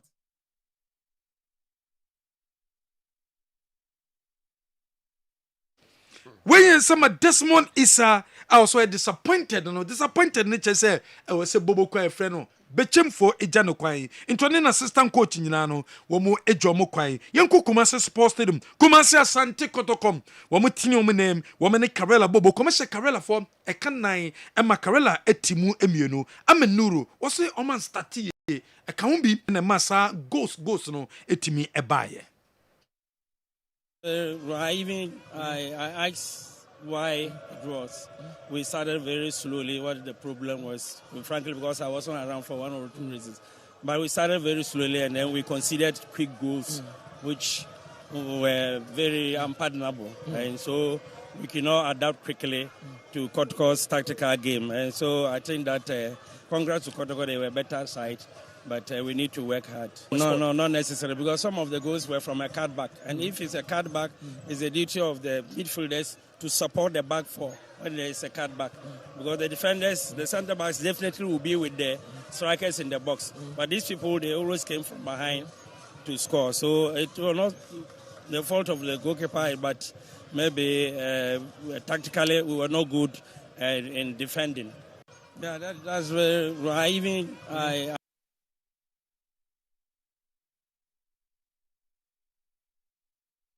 Wey someone aye coach Amenuru what they etuja after the game no. Sansona coach Prince Owusu one assistant coach was it after work defeat no was so much say o mu players no anya so massa nemo maybe a work level no and was no so mu prove say o mu kuta quality players and nti enenra o mu timi eti no mu nem sa e wo Kumasi Babayara Sports Stadium. It didn't go well for us in Morocco, and to look at the talent that we have. I think in Ghana here, we can do something. And we have to prove it out to the supporters that we can play at this level. And today, the boys did the job, and they did it very, very well. I think this week we changed our style of coaching. When we go, we just do the warm-up, and they will come straight right to finishing. And the goals they score, they've been doing it. The header, all those things, we did it, and it showed up in the game. I wanted to win this game, and then it will be a very good alarm for House of Folk to think about. It's not going to be easy. We are just wounded, and we want to prove something. And that's what we're doing right now. Yeah, I think.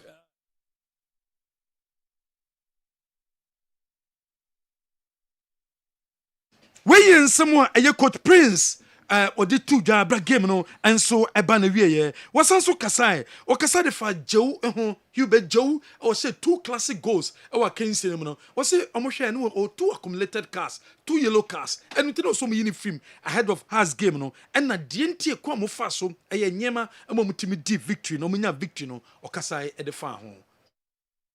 You guys outside will see some things and then you talk about it. That's your opinion. Yeah. And we on the bench, we knew Joe had 2 yellow cards. And Joe is one of our very good ball winners. He wins a lot of balls and he commits a lot of fouls. So we didn't want to take any risk with him. That's why we put him up. Yeah, I'll tell you, Kotoko is a big club. It's a huge one. And when things going bad and you sit down for it to happen for the 3rd time, chaos will happen. We don't want any chaos. We just sack the boys that, no, let's go and make sure this game they win. And I should be frank with you guys. My guys, I played them. We outplayed them. And that's what we all knew is going to happen. Maybe you have a different opinion about maybe we're going to lose a game or we're going to draw the game. No, that's not what we were looking for. We needed to come out and win. And to please our fans as well. Those guys out there following us everywhere. So please, this was a game that we need to win for them, and we did that. Yeah, sometimes. Coach Prince in some of the etu janono. Kumasi Asante Kotoko attendance no na enya kura aye concern e dey ama IMC na so meso multi promotion committee a omo ebe promote games no. After the game no, Kotoko supporters e kasai e dey for game no and the fans no. Yeah, I would say supporters chairman Solo we are trying the best. A consultation, a seeking for fans. Say the better time be a said don't be a ma. Yes, as supporters, yes, you are fine. I say yeah. So you see, yes, somebody you say if I say it is a matches be a baba. But my recommendation is say you best sleeping for. You will schools be brave around that. On match day, especially home matches. yɛbɛtumi consult headmasters yɛbɛtumi make arrangement so that you do why yɛbɛtumi students na ba behwɛ bi free they can come with their ID card to show say oh me a student wa ha ɛbɛma stadium na yɛ ma football is a showbiz player ball now to any extra supporters go ha ɛma moral ɛma ultimate exhibit ne ma bi to say no the only mu no nyɛ ɛma me supporters ehu ba yɛ ba that's a park no empty ɛmwa ɛtimi sempany for gate fee ebetuma ka say VIP there normal fee na ɛgyina na ebetuma agye but popular stand center line any pole akyi no yɛbɛtuma tete so ama na ba form mimi yɛ kifesa ani but there is a player certain player ɔkɔtɔkɔ set up mu a me pen asɛm wait set kodo sɛdeɛ yɛsi hype no ti sɛdeɛ me nua ne kan area be a hype player so that bring that back the love no we'll be back for people to come to stadium to support our teams. That's how we are. Me, I'm a Kimfesa fan. No, come watch me. I'm a keeper. Any keeper. Come on, keeper. When you're serious, come on, keeper. I think soon idea. Would you acquire go or panic? Only players no panic. Where keeper? Papa. Koto bafu. Koto papa. Papa bro keeper. Where keeper? Papa. Where keeper? Ah, so defender bro. Parekesa, omu dey beto omu. Omu dey defenders. Koto go here keeper. Say for but say any keeper. Any keeper. Me predict say 2-1 but me win 4-2. As na dey man me say dey prepare one akwa akra. Dey prepare one akwa akra ntina na ye twen. Ya no for no montwen. But Patrick said the boy and so say he deserves to be called our blaster. And this coach is near here. Omo na your friend blaster and one good for your campaign. I think I want to shy. Fabulous the best. And I know the Diana Mataka on YouTube no. So best supporter say you have to come to stadium. You have to kill yourself, whether good or bad. And my supporter say almost better more so we will come to stadium. But Amwa isn't the only player that who play for Kotoko or who can score goal. And I bet you what's a goal. Obiati mi say go so Kotoko. And make me believe and to supporters na yabamu nyina ebunu. Let's come. Don't zoom. Time no so have no up pick. Ebefa. Obiati mi say go because sa apem ne kwa apem be ba ti abet kwa. Emani mo ehu. Yenfree stadium still na Yenfree stadium nyeska na yento players media opa ma yen lose today I'll come to stadium and the last time I Kotoko ball at the referee match Kotoko ne ball I just Sunday or Wednesday it was 0-0 the ball draw that day no set a bomb second half yes set bomb second half me catch chair interview me say boss set match in start here. He beat me with the match. And then I went born a boy now. Salary way. A Cameroon coach is starting to be a born a boy and no team ball. Then other match team ball to play ball. Go by this set we are here now. At the next match a bad one. So who have supported set Kodo. And then we go full 90 minutes or the man of the match or so one go. Do you be a cast set in start no? Another one. That's it. And the coach man they be our bobia. On a vegetative pace na mabon. Ya bobo ni. Ya wo say supporters chairman Solo. What?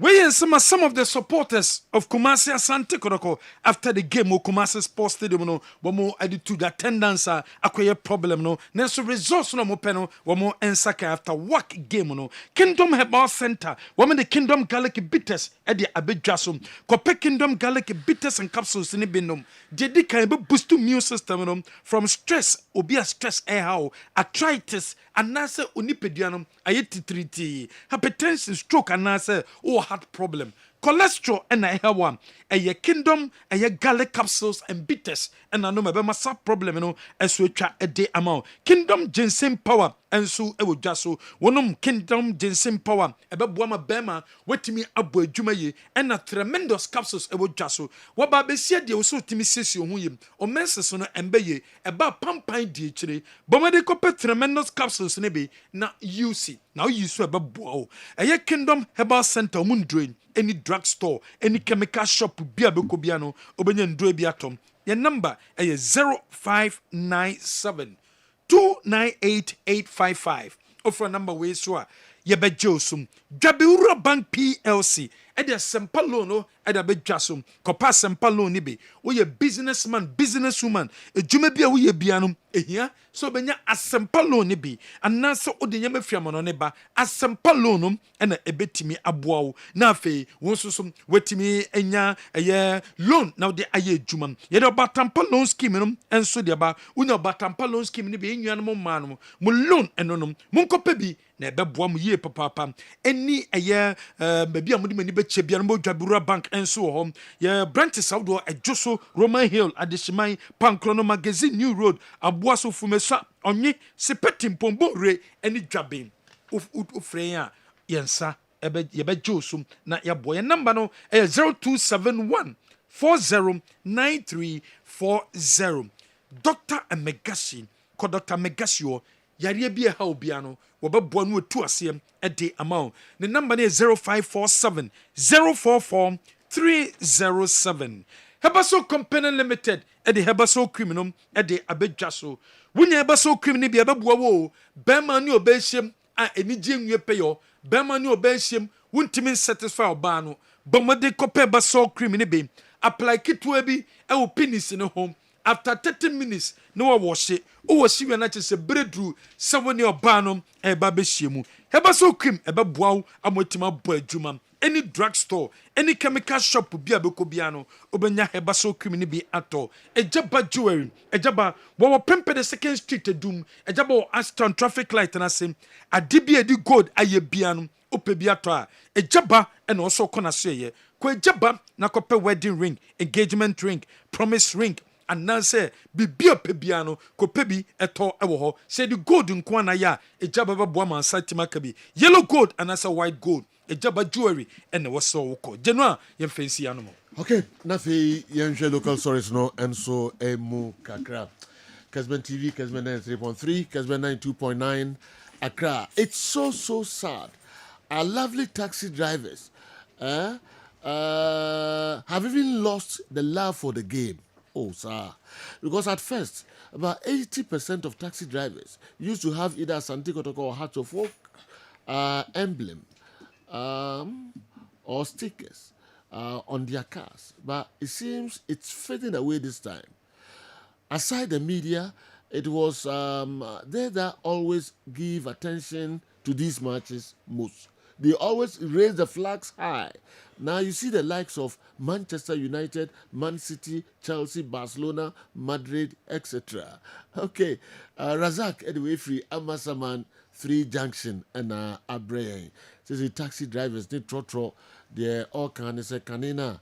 They who had to focus on Tikotoko and it's a matches Kesibi Basso Black Stars. The who flags are would no Ayira. Says the Omunino Atutoto, Man U, ni Chelsea, ni Madrid, ni Barcelona. In fact, wow. Sanka at a fiti and Nelqui, Kotoko Ashe, Has Ashe, Nelko Kotoko Has. Sunday, Kafiti Monday, commercial. Commercial. Yes, I know money there. I can say free money per chrono. Ah, okay. I'm going to find. All right, Yentuas when here local stories no more kakra. This is my humble appeal to you. Our looks more handsome in suit. I wish he does so frequently, and like you and the rest have been doing. Good afternoon, Strong Amido, South Korea. Anyway, and so Strong Amido, South Korea. Oh, Baswa. Na wabreni be oh. Now what say? Hono and never born our form power. How did you see Hubert Jewu's performance? Or say enables us same way at the a free Takra day. Okay. Yentuaswe. Doc. General, my Ghana Premier League, games of course this week, and I think that we have some interesting results. So far, be about, and I say most of them about 8 games. Nedin Kainese Bechem United Coach Steven Desmonisa. And of course, we are there GD and Ebeba because about 8 games now we need only one that is no Bechem United. Now maybe Penny Baku say no disrespect to Coach Desmonisa. Maybe a Bechem project in Edwin, Coach Desmonisa, what has been his achievements merit is almost kofano. Sometimes teams be o say the institution nankasa and in the setup no omo place coach be apa obetime deliver, but to go 8 games and winning just one game and ye beat him. So I agree with him say Omasakeno. The good thing is that we are doing some 34 league games and about 8 until you can easily recover. Now what to me I pick here from there. Otherwise when we drew stage be staying in the contention becomes very difficult. Generally I know the free honma Bibiani Gold Stars won 1-0 omo game omo Young Apostles boy you know. Na Gold Stars one team omo ko Africa no after so mu free Africa nim coach from performance wedding no. Eniema shall say ye ding edema especially when Kotoko beat them by 2-0 and a Vision edit 3-0 etwa so the maomo. And at a point in time it is almost cover Bruni. I remember saying here say omunya abotre kakra. Na omunhwe coach yawo amankwa ne technical team ablo demo because at this point in time okofa Bruni na uti anye ye bejinsemu. And I think they are churning out the results. 4 games, 3 wins. The only draw Munya was against Hasselhoff in Accra. Hasselhoff that is refusing to lose. And Umkunya draw. So I think Coach Amankwane and the technical team no. And ya kwesi dumun so kasa no money boys ne kasa no because after the exit of Rimpomanso, ne twitwi kakra honum, but they've been able to manage the occasion, water down tempers and they are delivering. General, one team also impressing me so far is Adriana Stars. And Adriana is on top of the league. And Adriana also didn't start well. But gradually they are picking the pieces. Omokoko share 11 wonders 1-0. In fact, so far team are all brepa 11 wonders. And then young because free Division 1 by Premier no. Around that time, and a changeover a buy. In fact, some paying for better team no. They didn't plan very well for the Premier. Because time a changeover near complete transfer window no a closing point sir. And Omuba and also they've moved the team from the traditional home of Techiman. And Omudeba Accra no Legon Park and so near ready in Tiene, Ubon sell everyone they say Bowaha, Chinomo Bowaha. Now I think they played their home game in Swedru against Adriana and Adriana beat them. The information I'm gathering say in roughly 2 weeks' time, it be Omuba reverted to Legon Park. No. The earlier they do that, the earlier they beef up their squad, the better. Head coach no start here, Neo Dati Lamti, and Sway Jumana tour. So 11 Wonders has started the return to Division 1 very early. The earlier they do something about it, the better. Yeah. General, the time no be Busam a Friday when that time. So I'm here for yes. Yeah. Because of the tour so cry say maybe a Chemnanka make 11 Wonders. Yes. So he thinks I know the team very well and the team know him. And okay, 11 Wonders Echo Division 1. Nana me out. Team ni any dia no dane de my former supporters chairman a friend Mubashi. Okay. Omutimidi team they qualify eba Premier and paying for say omunsema yemre. Inti team no moton e demand the owners of Legon Cities. Na Legon Cities no who say ne wo wa Stars. Inti Legon Cities call relegation on to mentna enkran e zone 3. Inti na on to mentna honum just okobo no home no zone 1. So they decided as a sanity the omo de Legon Cities na be Division 1 team no ebe matechima for no.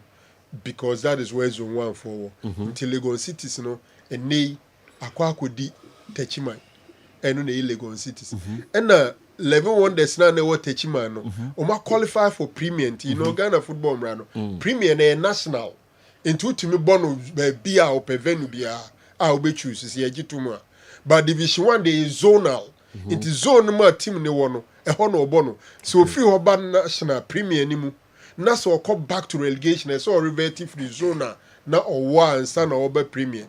So 11 Wonders can now be moved to anywhere. That's why Legon Cities from paying for no fire no but they want time no mo ye no omo ye change over ni no na venue inspection is any money nyina even recruitment kra no na aye late enti akamia kwa so man tima anya proper recruitment they could not work so much on their baby bono ni sa man to be say Legon City 11 Wonders one year is no more in Techiman But at that times, no one to mean say any change of name no reflect because my use name no I BBA the agile license ni BBA. Okay. So if there will be change of name, probably it be a beba in future. Probably next season and I BB. In a be to my sending because it's amazing say Techima 11 wonders not playing in Techima. But later they may change the name and then no more they accord baby on person. Is a venue you know more matches. They say no the unborn Swedru. But no more years she says so the baby back to Legon. Okay. No na baby your home. Okay. Potentially in future any one next season. It be a big cool region. I see. It's possible. Oh, okay. Wow. The Legon cities I what Techima say. Okay. And I touch my level one there's a baby Legon. How United owners here? I'm okay. MP, Okay. Okay, General. One team I think are impressing me this weekend, and so yeah, Dreams FC beating Samates by 2-0. Dreams season and Shadam Koye Mom. Na ya be a common feature in Pempi. We say on stead and start but later they pick up the pieces together.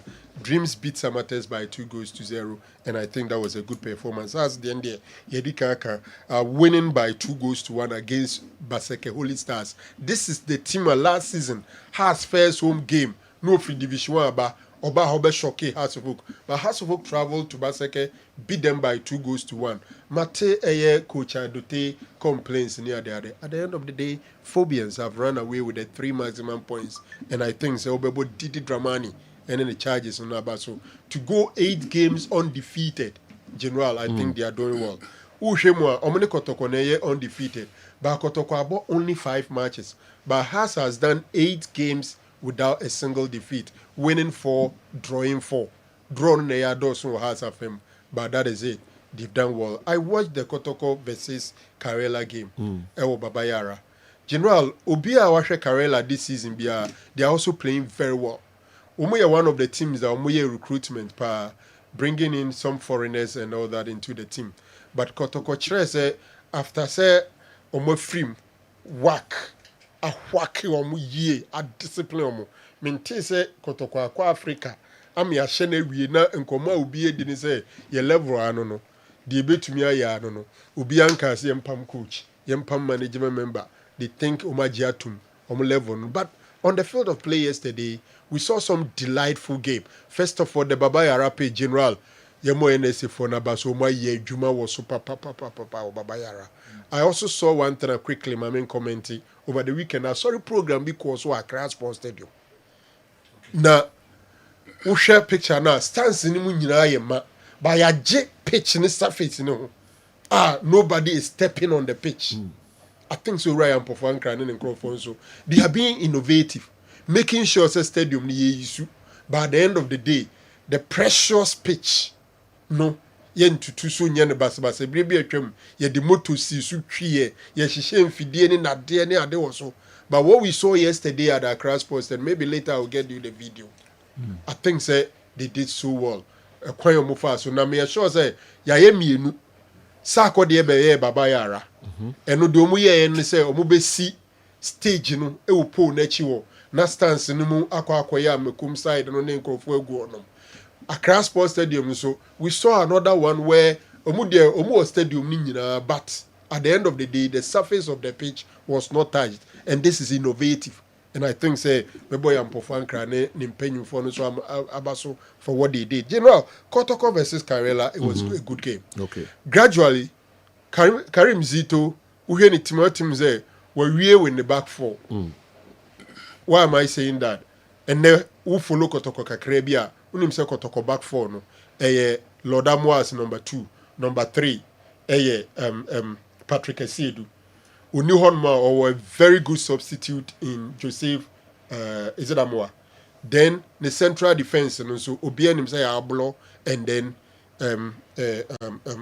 Samba Unel. In the absence of Samba Unel, their deputy captain Ansu was in there. Midfield no say no be say ashishane na na problem, but gradually the Kamia Kwese Adabo Hibejau and then said Kojo Eba Beye in the preferred midfield. Okay. And General Adabo, we all know, is a number 8 by trade, but the guy, for me, has improved as a number 6. He runs everywhere, chase every ball, control the ball very well, pass very well. In the past few games, I'm becoming so much in love with Hilary Adabo. He plays in a rural area. Because you said is gradually playing That very boy well. speaking. Because you said playing very well. Then no she go no. I'll call baby ask for no. No I kaime pasi. Oh yes. Daniel Akwa. Yeah. Atonso ago. She go na no one in crop for. I insan for no. She go anu mo enra. Because you she go no. Na me nim kra se ono nso na asokwafoɔ ne ba nti asokwafoɔ no wɔ center line oh baby and oko J fans kakra they were no money but it gives you memory of those days of Daniel Akwa stadium na nkrofo players ni bi wo fans. This is a typical Kumasi boy from Asqua Deportivo to Bechem United in Asante Kotoko, and he played super. Hubert Joe DM said gradually everybody is seeing it at the Niamana Oyeno and say team no call na ye cut back na meto box na chi na ye monche no niema na mostly midfielders or more drive omu team de team no but I think say near jemu me ma bi kakra Michael Akufu Gaddafi mu be ma bi kakra and I think say Hubert Joe e de no kan but no sa the pure flair and the skill as I can dey no right. You know it was a good game. Prince Osun Cheche mu na Matthias here because they're not in the stands. Nay, one was say, we he be jail free game because basically no an able game into me no. So when Chemone say, oh, 2 yellow cards that Udi yellow was that game, they think at that point game no more we. Inti or Kwakushia Basimo has 20 yim protected Joe na yim fanning ko. It makes a lot of technical sense. Inti I didn't have much to say. Kerala also came into the game, but I think that the talking point was that boy maybe say penalty, penalty. Maybe minim say Eric Usumensa Beshedia, but my candid opinion was that it was a good penalty, a good call from the referee, and I don't think say Kotoko complain be a goalkeeper Kamara. And let's blame it. Okay. Is it video? Yeah. People are complaining say goalkeeper don't want can, but what of the defender? Defender we should go any day. So the grass over can to kakra. And the two incidents they happen the same time.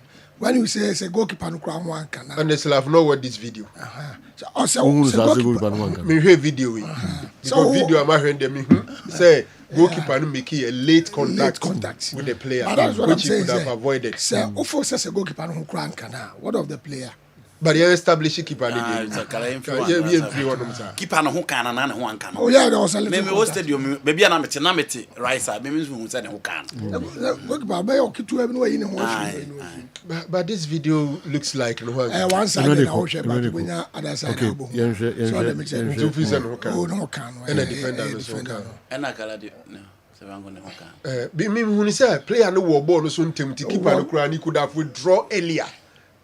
It's a foul bank defender and a foul on the match no but ma or can into the man go can defender no okay yenhweme na yenfanhwe results kakra no so epp free other centers menim say boso ko heart of folk de no mutumi call anyinase right Kessben Basake Holy Stars and afi Gold Stars so na coach Bakwe say ye bona baso yesu ye tanku Ibrahim Tanko. Yes. Midiema. Yes. Ibrahim Tanko. He's doing so well with Midiema. Yes. Yeah. Midiema, you know, I'm person Muji League, no. Yeah. Oh, Moses no mukai na cho. So Muji League, it was last. So Muji League, no. Na, Mr. Deze got on player bi. And almost send them am said that bi. Coach, that was last season.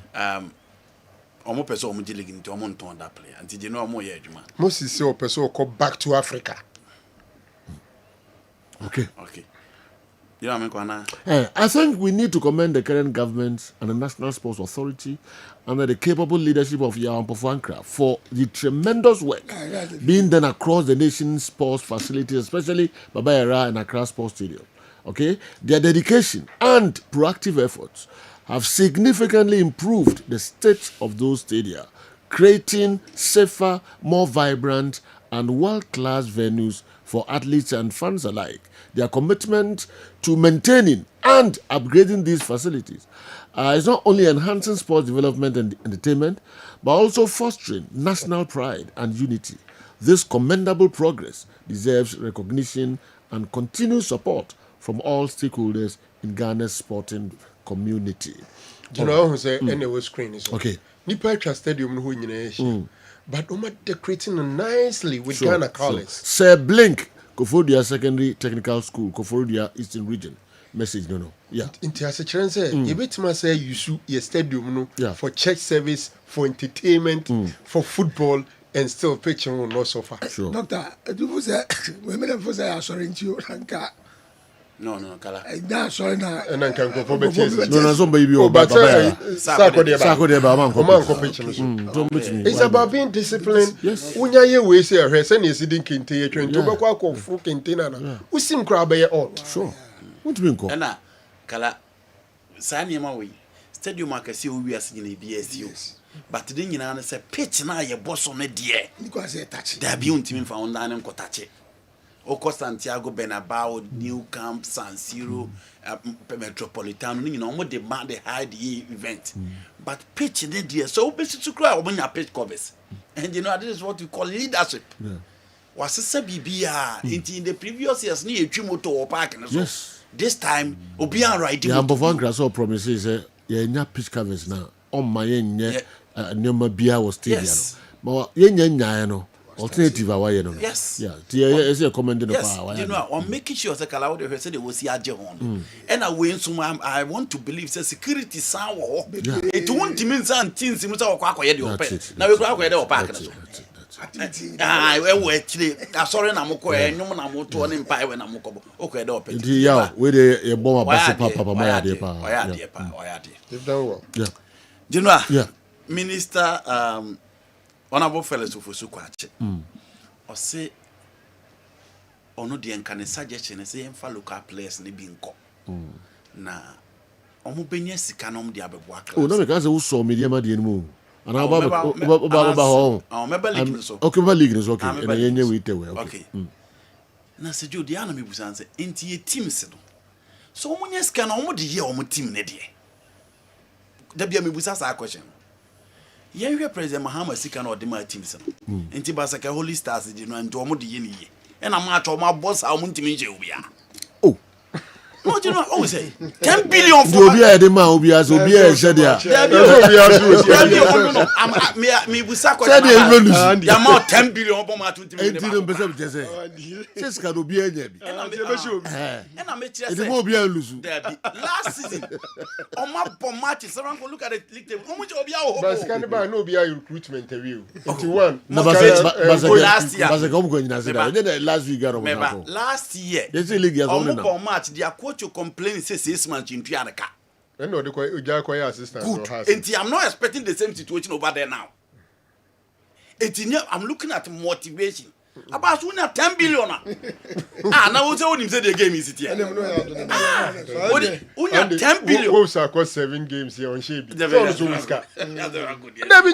Who was scanner? Your boss scanners who players in ya. Obeje. Na say omo so omo Champions League omo so Eti Holy Stars do. Eti me busa say ye players ne ka blaster ho tournament na no problem. Because ye nyina enim say enye sika pa na ye league na ye pese ye ton man grofo ho ye league na ye na. Born na ye players ne born de wo say blaster omundru ho. Omundru ho. Say black because players na ye omo EPL ne wa omo ne omo omundru ho. But at least e be boy class na mo so atinye des. Kana me busa say it is kana ye class dinyan enti ya omo invested ye se man go no hekere la place about get o o da so kan get o ba ka aduane kra ye mo musto acha nanye enti at least ye at least omo diet kra ye control mo ye mo na mwe no mo ye nkete no ya dwene ba no ameka za asem no fa ana we okojina Aziz wo hwe Aziz kia na ntuna wo kokota attack na be da attack no tibi coach lord fa ball no oba be da attack nti mo namwe omo namwe Ramirez free Brazil ba Chelsea no ye kete to free Portugal ba omo man namwe omo namwe Coach Fradi say bi da okay omo namwe Sejo o ma me players namwe Sejo e players omo ye kete do omo ye kete and nam never more my nya sa o je na say my example of a player Chelsea player Ramirez to free Portugal buy no ye kete omo man namwe a lot of players Sejo omo namwe ye players ye kete nam never the buys we have the honorable number Haruna do me aka na nukro asa Burkina mu ni aduane nam pa hwe Mali ni Burkina mu so ache se nam kwa no mo we nabo mo nam 80% okay 80%, but Mali ni Burkina. Omo yan kete do. Ja we mo start. And number na Alberta Sasa ba yiri gruma. Ahare na mu nim nam wi o. Ahare mu dia de enyini na we nam. Ba me fa ba ko nka ho. All right. And the ati. The players now we kete and this mu nam. Nam we omo go so do. Say do. O say.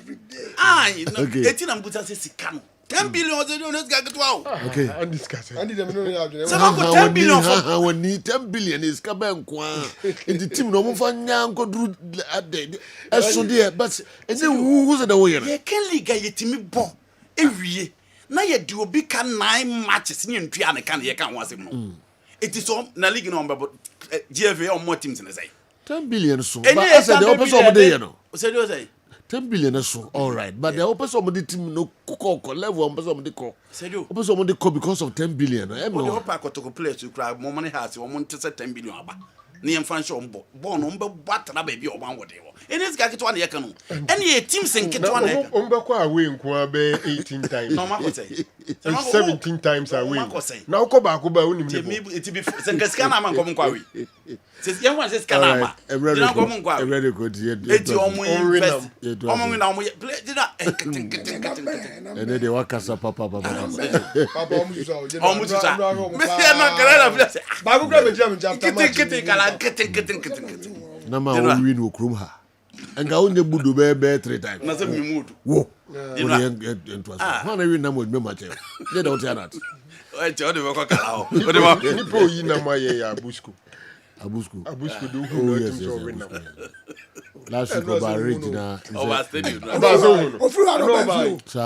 Free boy no be fie. Abusku. Who na who so yi na mai. Free fie wa no ba stadium na last week. For Jerry can no dey tua. E bag na kese. Quarter rubber no dey tua. Dey kuta no. E bag abaze na e bag. Na e bag na kese. Eno ba say. Eno amingu no. Mo kan na. Mini ano na mshia. Lady subnim say ne bo no apage mu apage o razor. Na bodu say do. Abusku bag ndi eso. Serio. See you don't say okodi and pass. Serio. Obi the message ba say Lord Amwa nam di really ginim. Yeah. Say oya one player or say can on say. Yes. Very good player. Yes. Very very good player. This season say o hwe Lord Amwa. No hwe ya down so of Heart of Lions. No hwe Bright of Baby and Go Stars.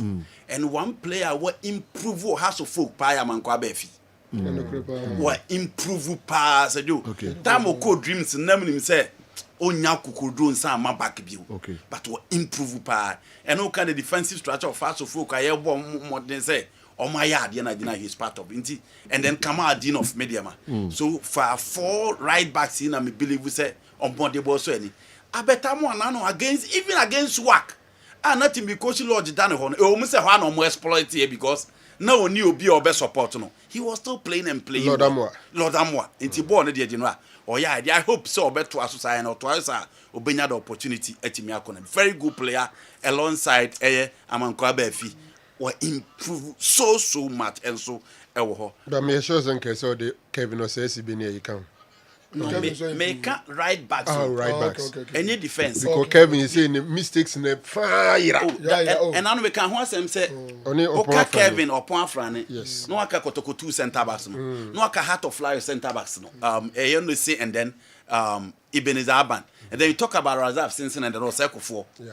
nations. Yeah. Sir, 4 centre backs from all these teams, I'm gonna check solidity. Minya time here some at the centre backs, but at least in terms of maturity, experience, and quality wise, guys here actually, and Ozesibe will improve so much. And no matter, yes, no matter how. First in the About on Sunday, Sunday, ball do Sunday. Sunday no, Nkofo no bono, dia no muni bi ombe. What says Benye Kotokone has no time. Last one was now tackle, but no one who would be paid. Last one wanye. Said America to be na ma comedy. Players na yakofa mo abonten ba ha. Ghana fo yin ball. Nti yakofa bia yen form mo ya de che Nkofo. Okay. Samba obi any problem or Samba ho. Abro ye Ghana ni yakofa from outside by obi any problem. But consistently the camera de Kotoko ye no there. General, I was saying Koto goalkeeper trainers no omo make sure say on best train down. Ball no tell we grow mo do. I told them grow na ni so do. I grow go do. Indiscipline so do be bebre. And no e ball bi o man dey kokon na bas ni so hu ya. Ball e was say chine simple. Sajo, ball e was say simple. No man na omu de oti na chi no.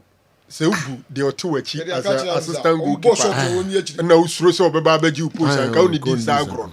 Basavranko before why in discipline before not in the elbow they are be just a number before the one game say you Aziz you know send the games and all that na kotokoshe he was so good na kotokoshe edi Ghana Premier General Kamara mu nyina North African come je omko amom go say ye the wakobo CAF Champions League you keep akoji enkoyi dabi enti onjire no ho se ball no na bebo dem dia this kind of attitude no emwo team no okay oyire ho a and General Donzu ono so wanya opportunity as he do baby kura control kura na ede wanya opportunity a ono so nyirim and it's good say Kozito anya players a omunye number na but they are scoring from all angles and Hubejao first goal solid the second goal was spot on and 2 goals na goals na efe Sajo has to focus was setting up a scheme and Minkai the last time I had say bebo against Kotokwa na form na no she say no mo dey bo home nti omo nso ayade omo start again betia United ye ka so omo defended do omo nyire omo and clearly so unya experience manager na so the nsa betu team ne so a general otimi ye adwuma and no ne adwuma ko jiri dramani eye once again ono nso anya players a we hye e chana we hye the resident that we hye so build you team sa o team ni nko gina and number 9 alone so enche go ma unya all players are in any angle in any chance or be create on the field of play no you know bet me share has of folk Sajo omonso ayade okay media ma kunya a draw and as Sajo young players no ma kan obo my long side players omonso any experience unfortunately Adriana stars na ba be you o ma free ho and omonso se unya chance hwe game ni kakra it was a good game and media ma team no enya very good picture Sajo obe enjoy game on the keke their range of passing movement and do final third the guys that Nkrumah boy that Usu boy you know young guys are boy in the Ghana Premier League going forward you need to watch out for them and my boy mudino until almost more de bono Adriana start 4 games you na 4 games Adriana starts are shining na until gradually baby ani nim say no mo de come teaching ne kwa omo best stretch Kotoko no has folk no e ho na sejo this season omo ko we are only hoping say omo be say ya na to aso akwa wie na nkodu say enu second half no magem but for now they are just on fire and they are playing so well. Okay, but me mfanka toka krabimra na Abbas de kakrabe ka ho na fe kala and so ha no bibu so please ask Kala the whereabouts of Charles Bulu minima de Kala na managing dia but Charles Bulu. Okay. Charles Bulu na so kodin ngom do mo say kan kakraba but he did well.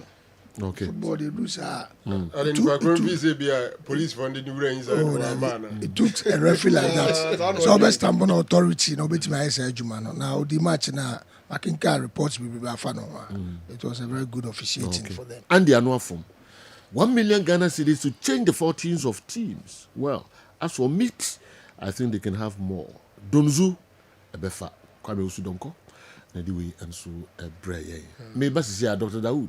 Nafi Abbas Nanima is friends of work. Yes, friends of work. Wider. He said we are doing Thursday almost you omo nipa ba kwa na ba kroma. Okay. And Obede. Obeka ho. No watch the victims of work never bo. Grofo work is siba momu. Yeah, they're not spy. Who did I spy? Yeah, they're not spy. Okay. All right. Babinko, Dr. Daudu. Anuanom ne adofo yefrɛ me Dr. Dawood. Me na me da Dawood Heba Hospital ano. Na enam me so ena ne Dawood ointment. Dawood 360 capsules wodwa manso a ene obi adi hu adanse. Na du wei edutwam. Dawood ointment. Dawood ointment o se fatwi na ebeko. Ofa Dawood 360 capsules o se sisi na ade ewom. Na duro mienu wei e adwuma bom. Obi a osisi ye oyapa. De obeye ne se, wo de Dawood ointment no etwitwe osisi na anopa ene anwumre a. Nansa bia no na wo de bia bo asawa, obetimi de atua. Udware wi a fa Dawood ointment. Wo de te ne fa sra. Ta bre kro na no, na wo nom Dawood 360 capsules no anopa ene anwumre. Na danse ye na ba amane, wo de enko na enko ti adanse ni bi. Dawood ointment. Edrowe me straighten and welding. The toda me po djuma na me honam nyina me hu bibi enyi. Ba se minya sa Dawood ointment we na me twitwi a. Na no paso binya Dawood 360 na me no mo a. Eze kware me ye adwuma kra se kane no. The Edrowe de edima se mama na be di so ase mama. Me electrician na ye adwuma ekofia yentimi na Dawood ointment. So ye adwuma na obra okodru fia fa twitwi ade be che no na ho aye den Dawood ointment fa twi keke na ebeko. Rua me use mama hode pa ma metimi bo adwuma bibia e kama e ma me ye. Dawood 360 capsules. And Dawood ointment. O memre we no na do we no so twitwi wa aposo e be ma ya oni nyina afiri o ma de che otumi be bo adwuma. Dawood ointment fa twi na ebeko. Da bia amafo company de wo ka mu sa spreader. Me secret na nu ani e bugdo na ani Dawood ointment ene papa. Me sori anopa me di twitwi me sisi achi. Me babia he me ntebre secret ni nie. Ti so be so te sam ya we use Dawood ointment. That's the secret of my taxi driving. Me a transmission gearbox specialist. Ejuma me ye. En kan na me pega ade a na me nsakura ntimi pega. Na ase me ma ade so na lock me sisi. Se say free se me share Dawood 360 capsules. And the Dawood ointment. I want me bebre the dry human so I maintain ya maintain blebia. Obia mo modern so betimi ape Dawood ointment and the Dawood 360 capsules. Enya biato. Odofo se wati bi. Adro ya me ka ho asem no. Eno ho adanse e ne wono madi no. Ko pharmacy e ben wo. Herbal shop e ben wo. Ne koto Dawood ointment. Dawood 360 capsules. Na se de enkrofo di ho adanse no. Wo so be di ho adanse. Wo pesa wo frɛ ya. Eno na wo screen ase no 0244 88 64 37 na 020 168 1717. Baby a yeton aduro wo man Ghana mu bia no o de wura house o pe Dawood ointment any Dawood 360 capsules. What's ho na wonya ehu enkaye a me boboy so ebia me pacho mennom esikiri yaredo ne mom bra hospital ne nditetem potato one o hono enso come down tentem ekom edo tentem ule bibi kakra bia no abre na ho ye obasa na okay yemra na yemeto asomfa emamwe refikala ya jo me kakra ya nra em say kotoko matchiro na enipa na o center of attraction Hansen. I'm saying for say Maxwell Hansen. But then run a match out you know, he perception be a free man. I think so yeah there. Okay. Yeah, in your time I share TV ni playbacks there there. Yeah, I said who your ma Bonnie be any part of which my I am mistakes there. But and you be a Hansen here piano. This shows it's a beer got of one tower beer and personally beer, personal issues beer. This match shows why you beer. Say or who say officiating now officiating no and any idea and any does obey to obey you know yan said who you may be I got won the match 4-2 I for say a come and I was officiating now people were talking where the ana man for be kakra against it where the answer won't mean 100% because he's a human being you know so I think that he did well and in fact recommending say kokoso I improve upon said you see matches now because I know my baby I know to Mika baby I am person oko bia na oko boama ohun because if you look at fouls bia na oji na penalty bia oji na it was closer to the action so oji a won't mean question bebrebe so I think that Hansen e be ma thumbs up because na we dey na we human being dey enye ni panyina na be po asem no mo musi utrim so obeyire ho aya dey the same thing na be ba enti ho so Joe, be the same incident them they see. I'm saying be the CEO Karela. I see what Basake. And also miscalculation. Goalkeeper no. Eko pe ball at China and Sanka and no quality player and a penalty to house of folks. And coach in a case or share distance and I think a referee in the G penalty. But I say referee in the G. But the same day teamwork. Oh yeah, they be at the angular referee no. Well, who said they are referee who you know. And they teamwork in there. So complaining about officiating say referee need to be our shadow. Me sure say nintina omo team, omo 4 officials. And nintina oya Diana say baako nwa baako be nintina nowadays say baako nya problem it go against all of them.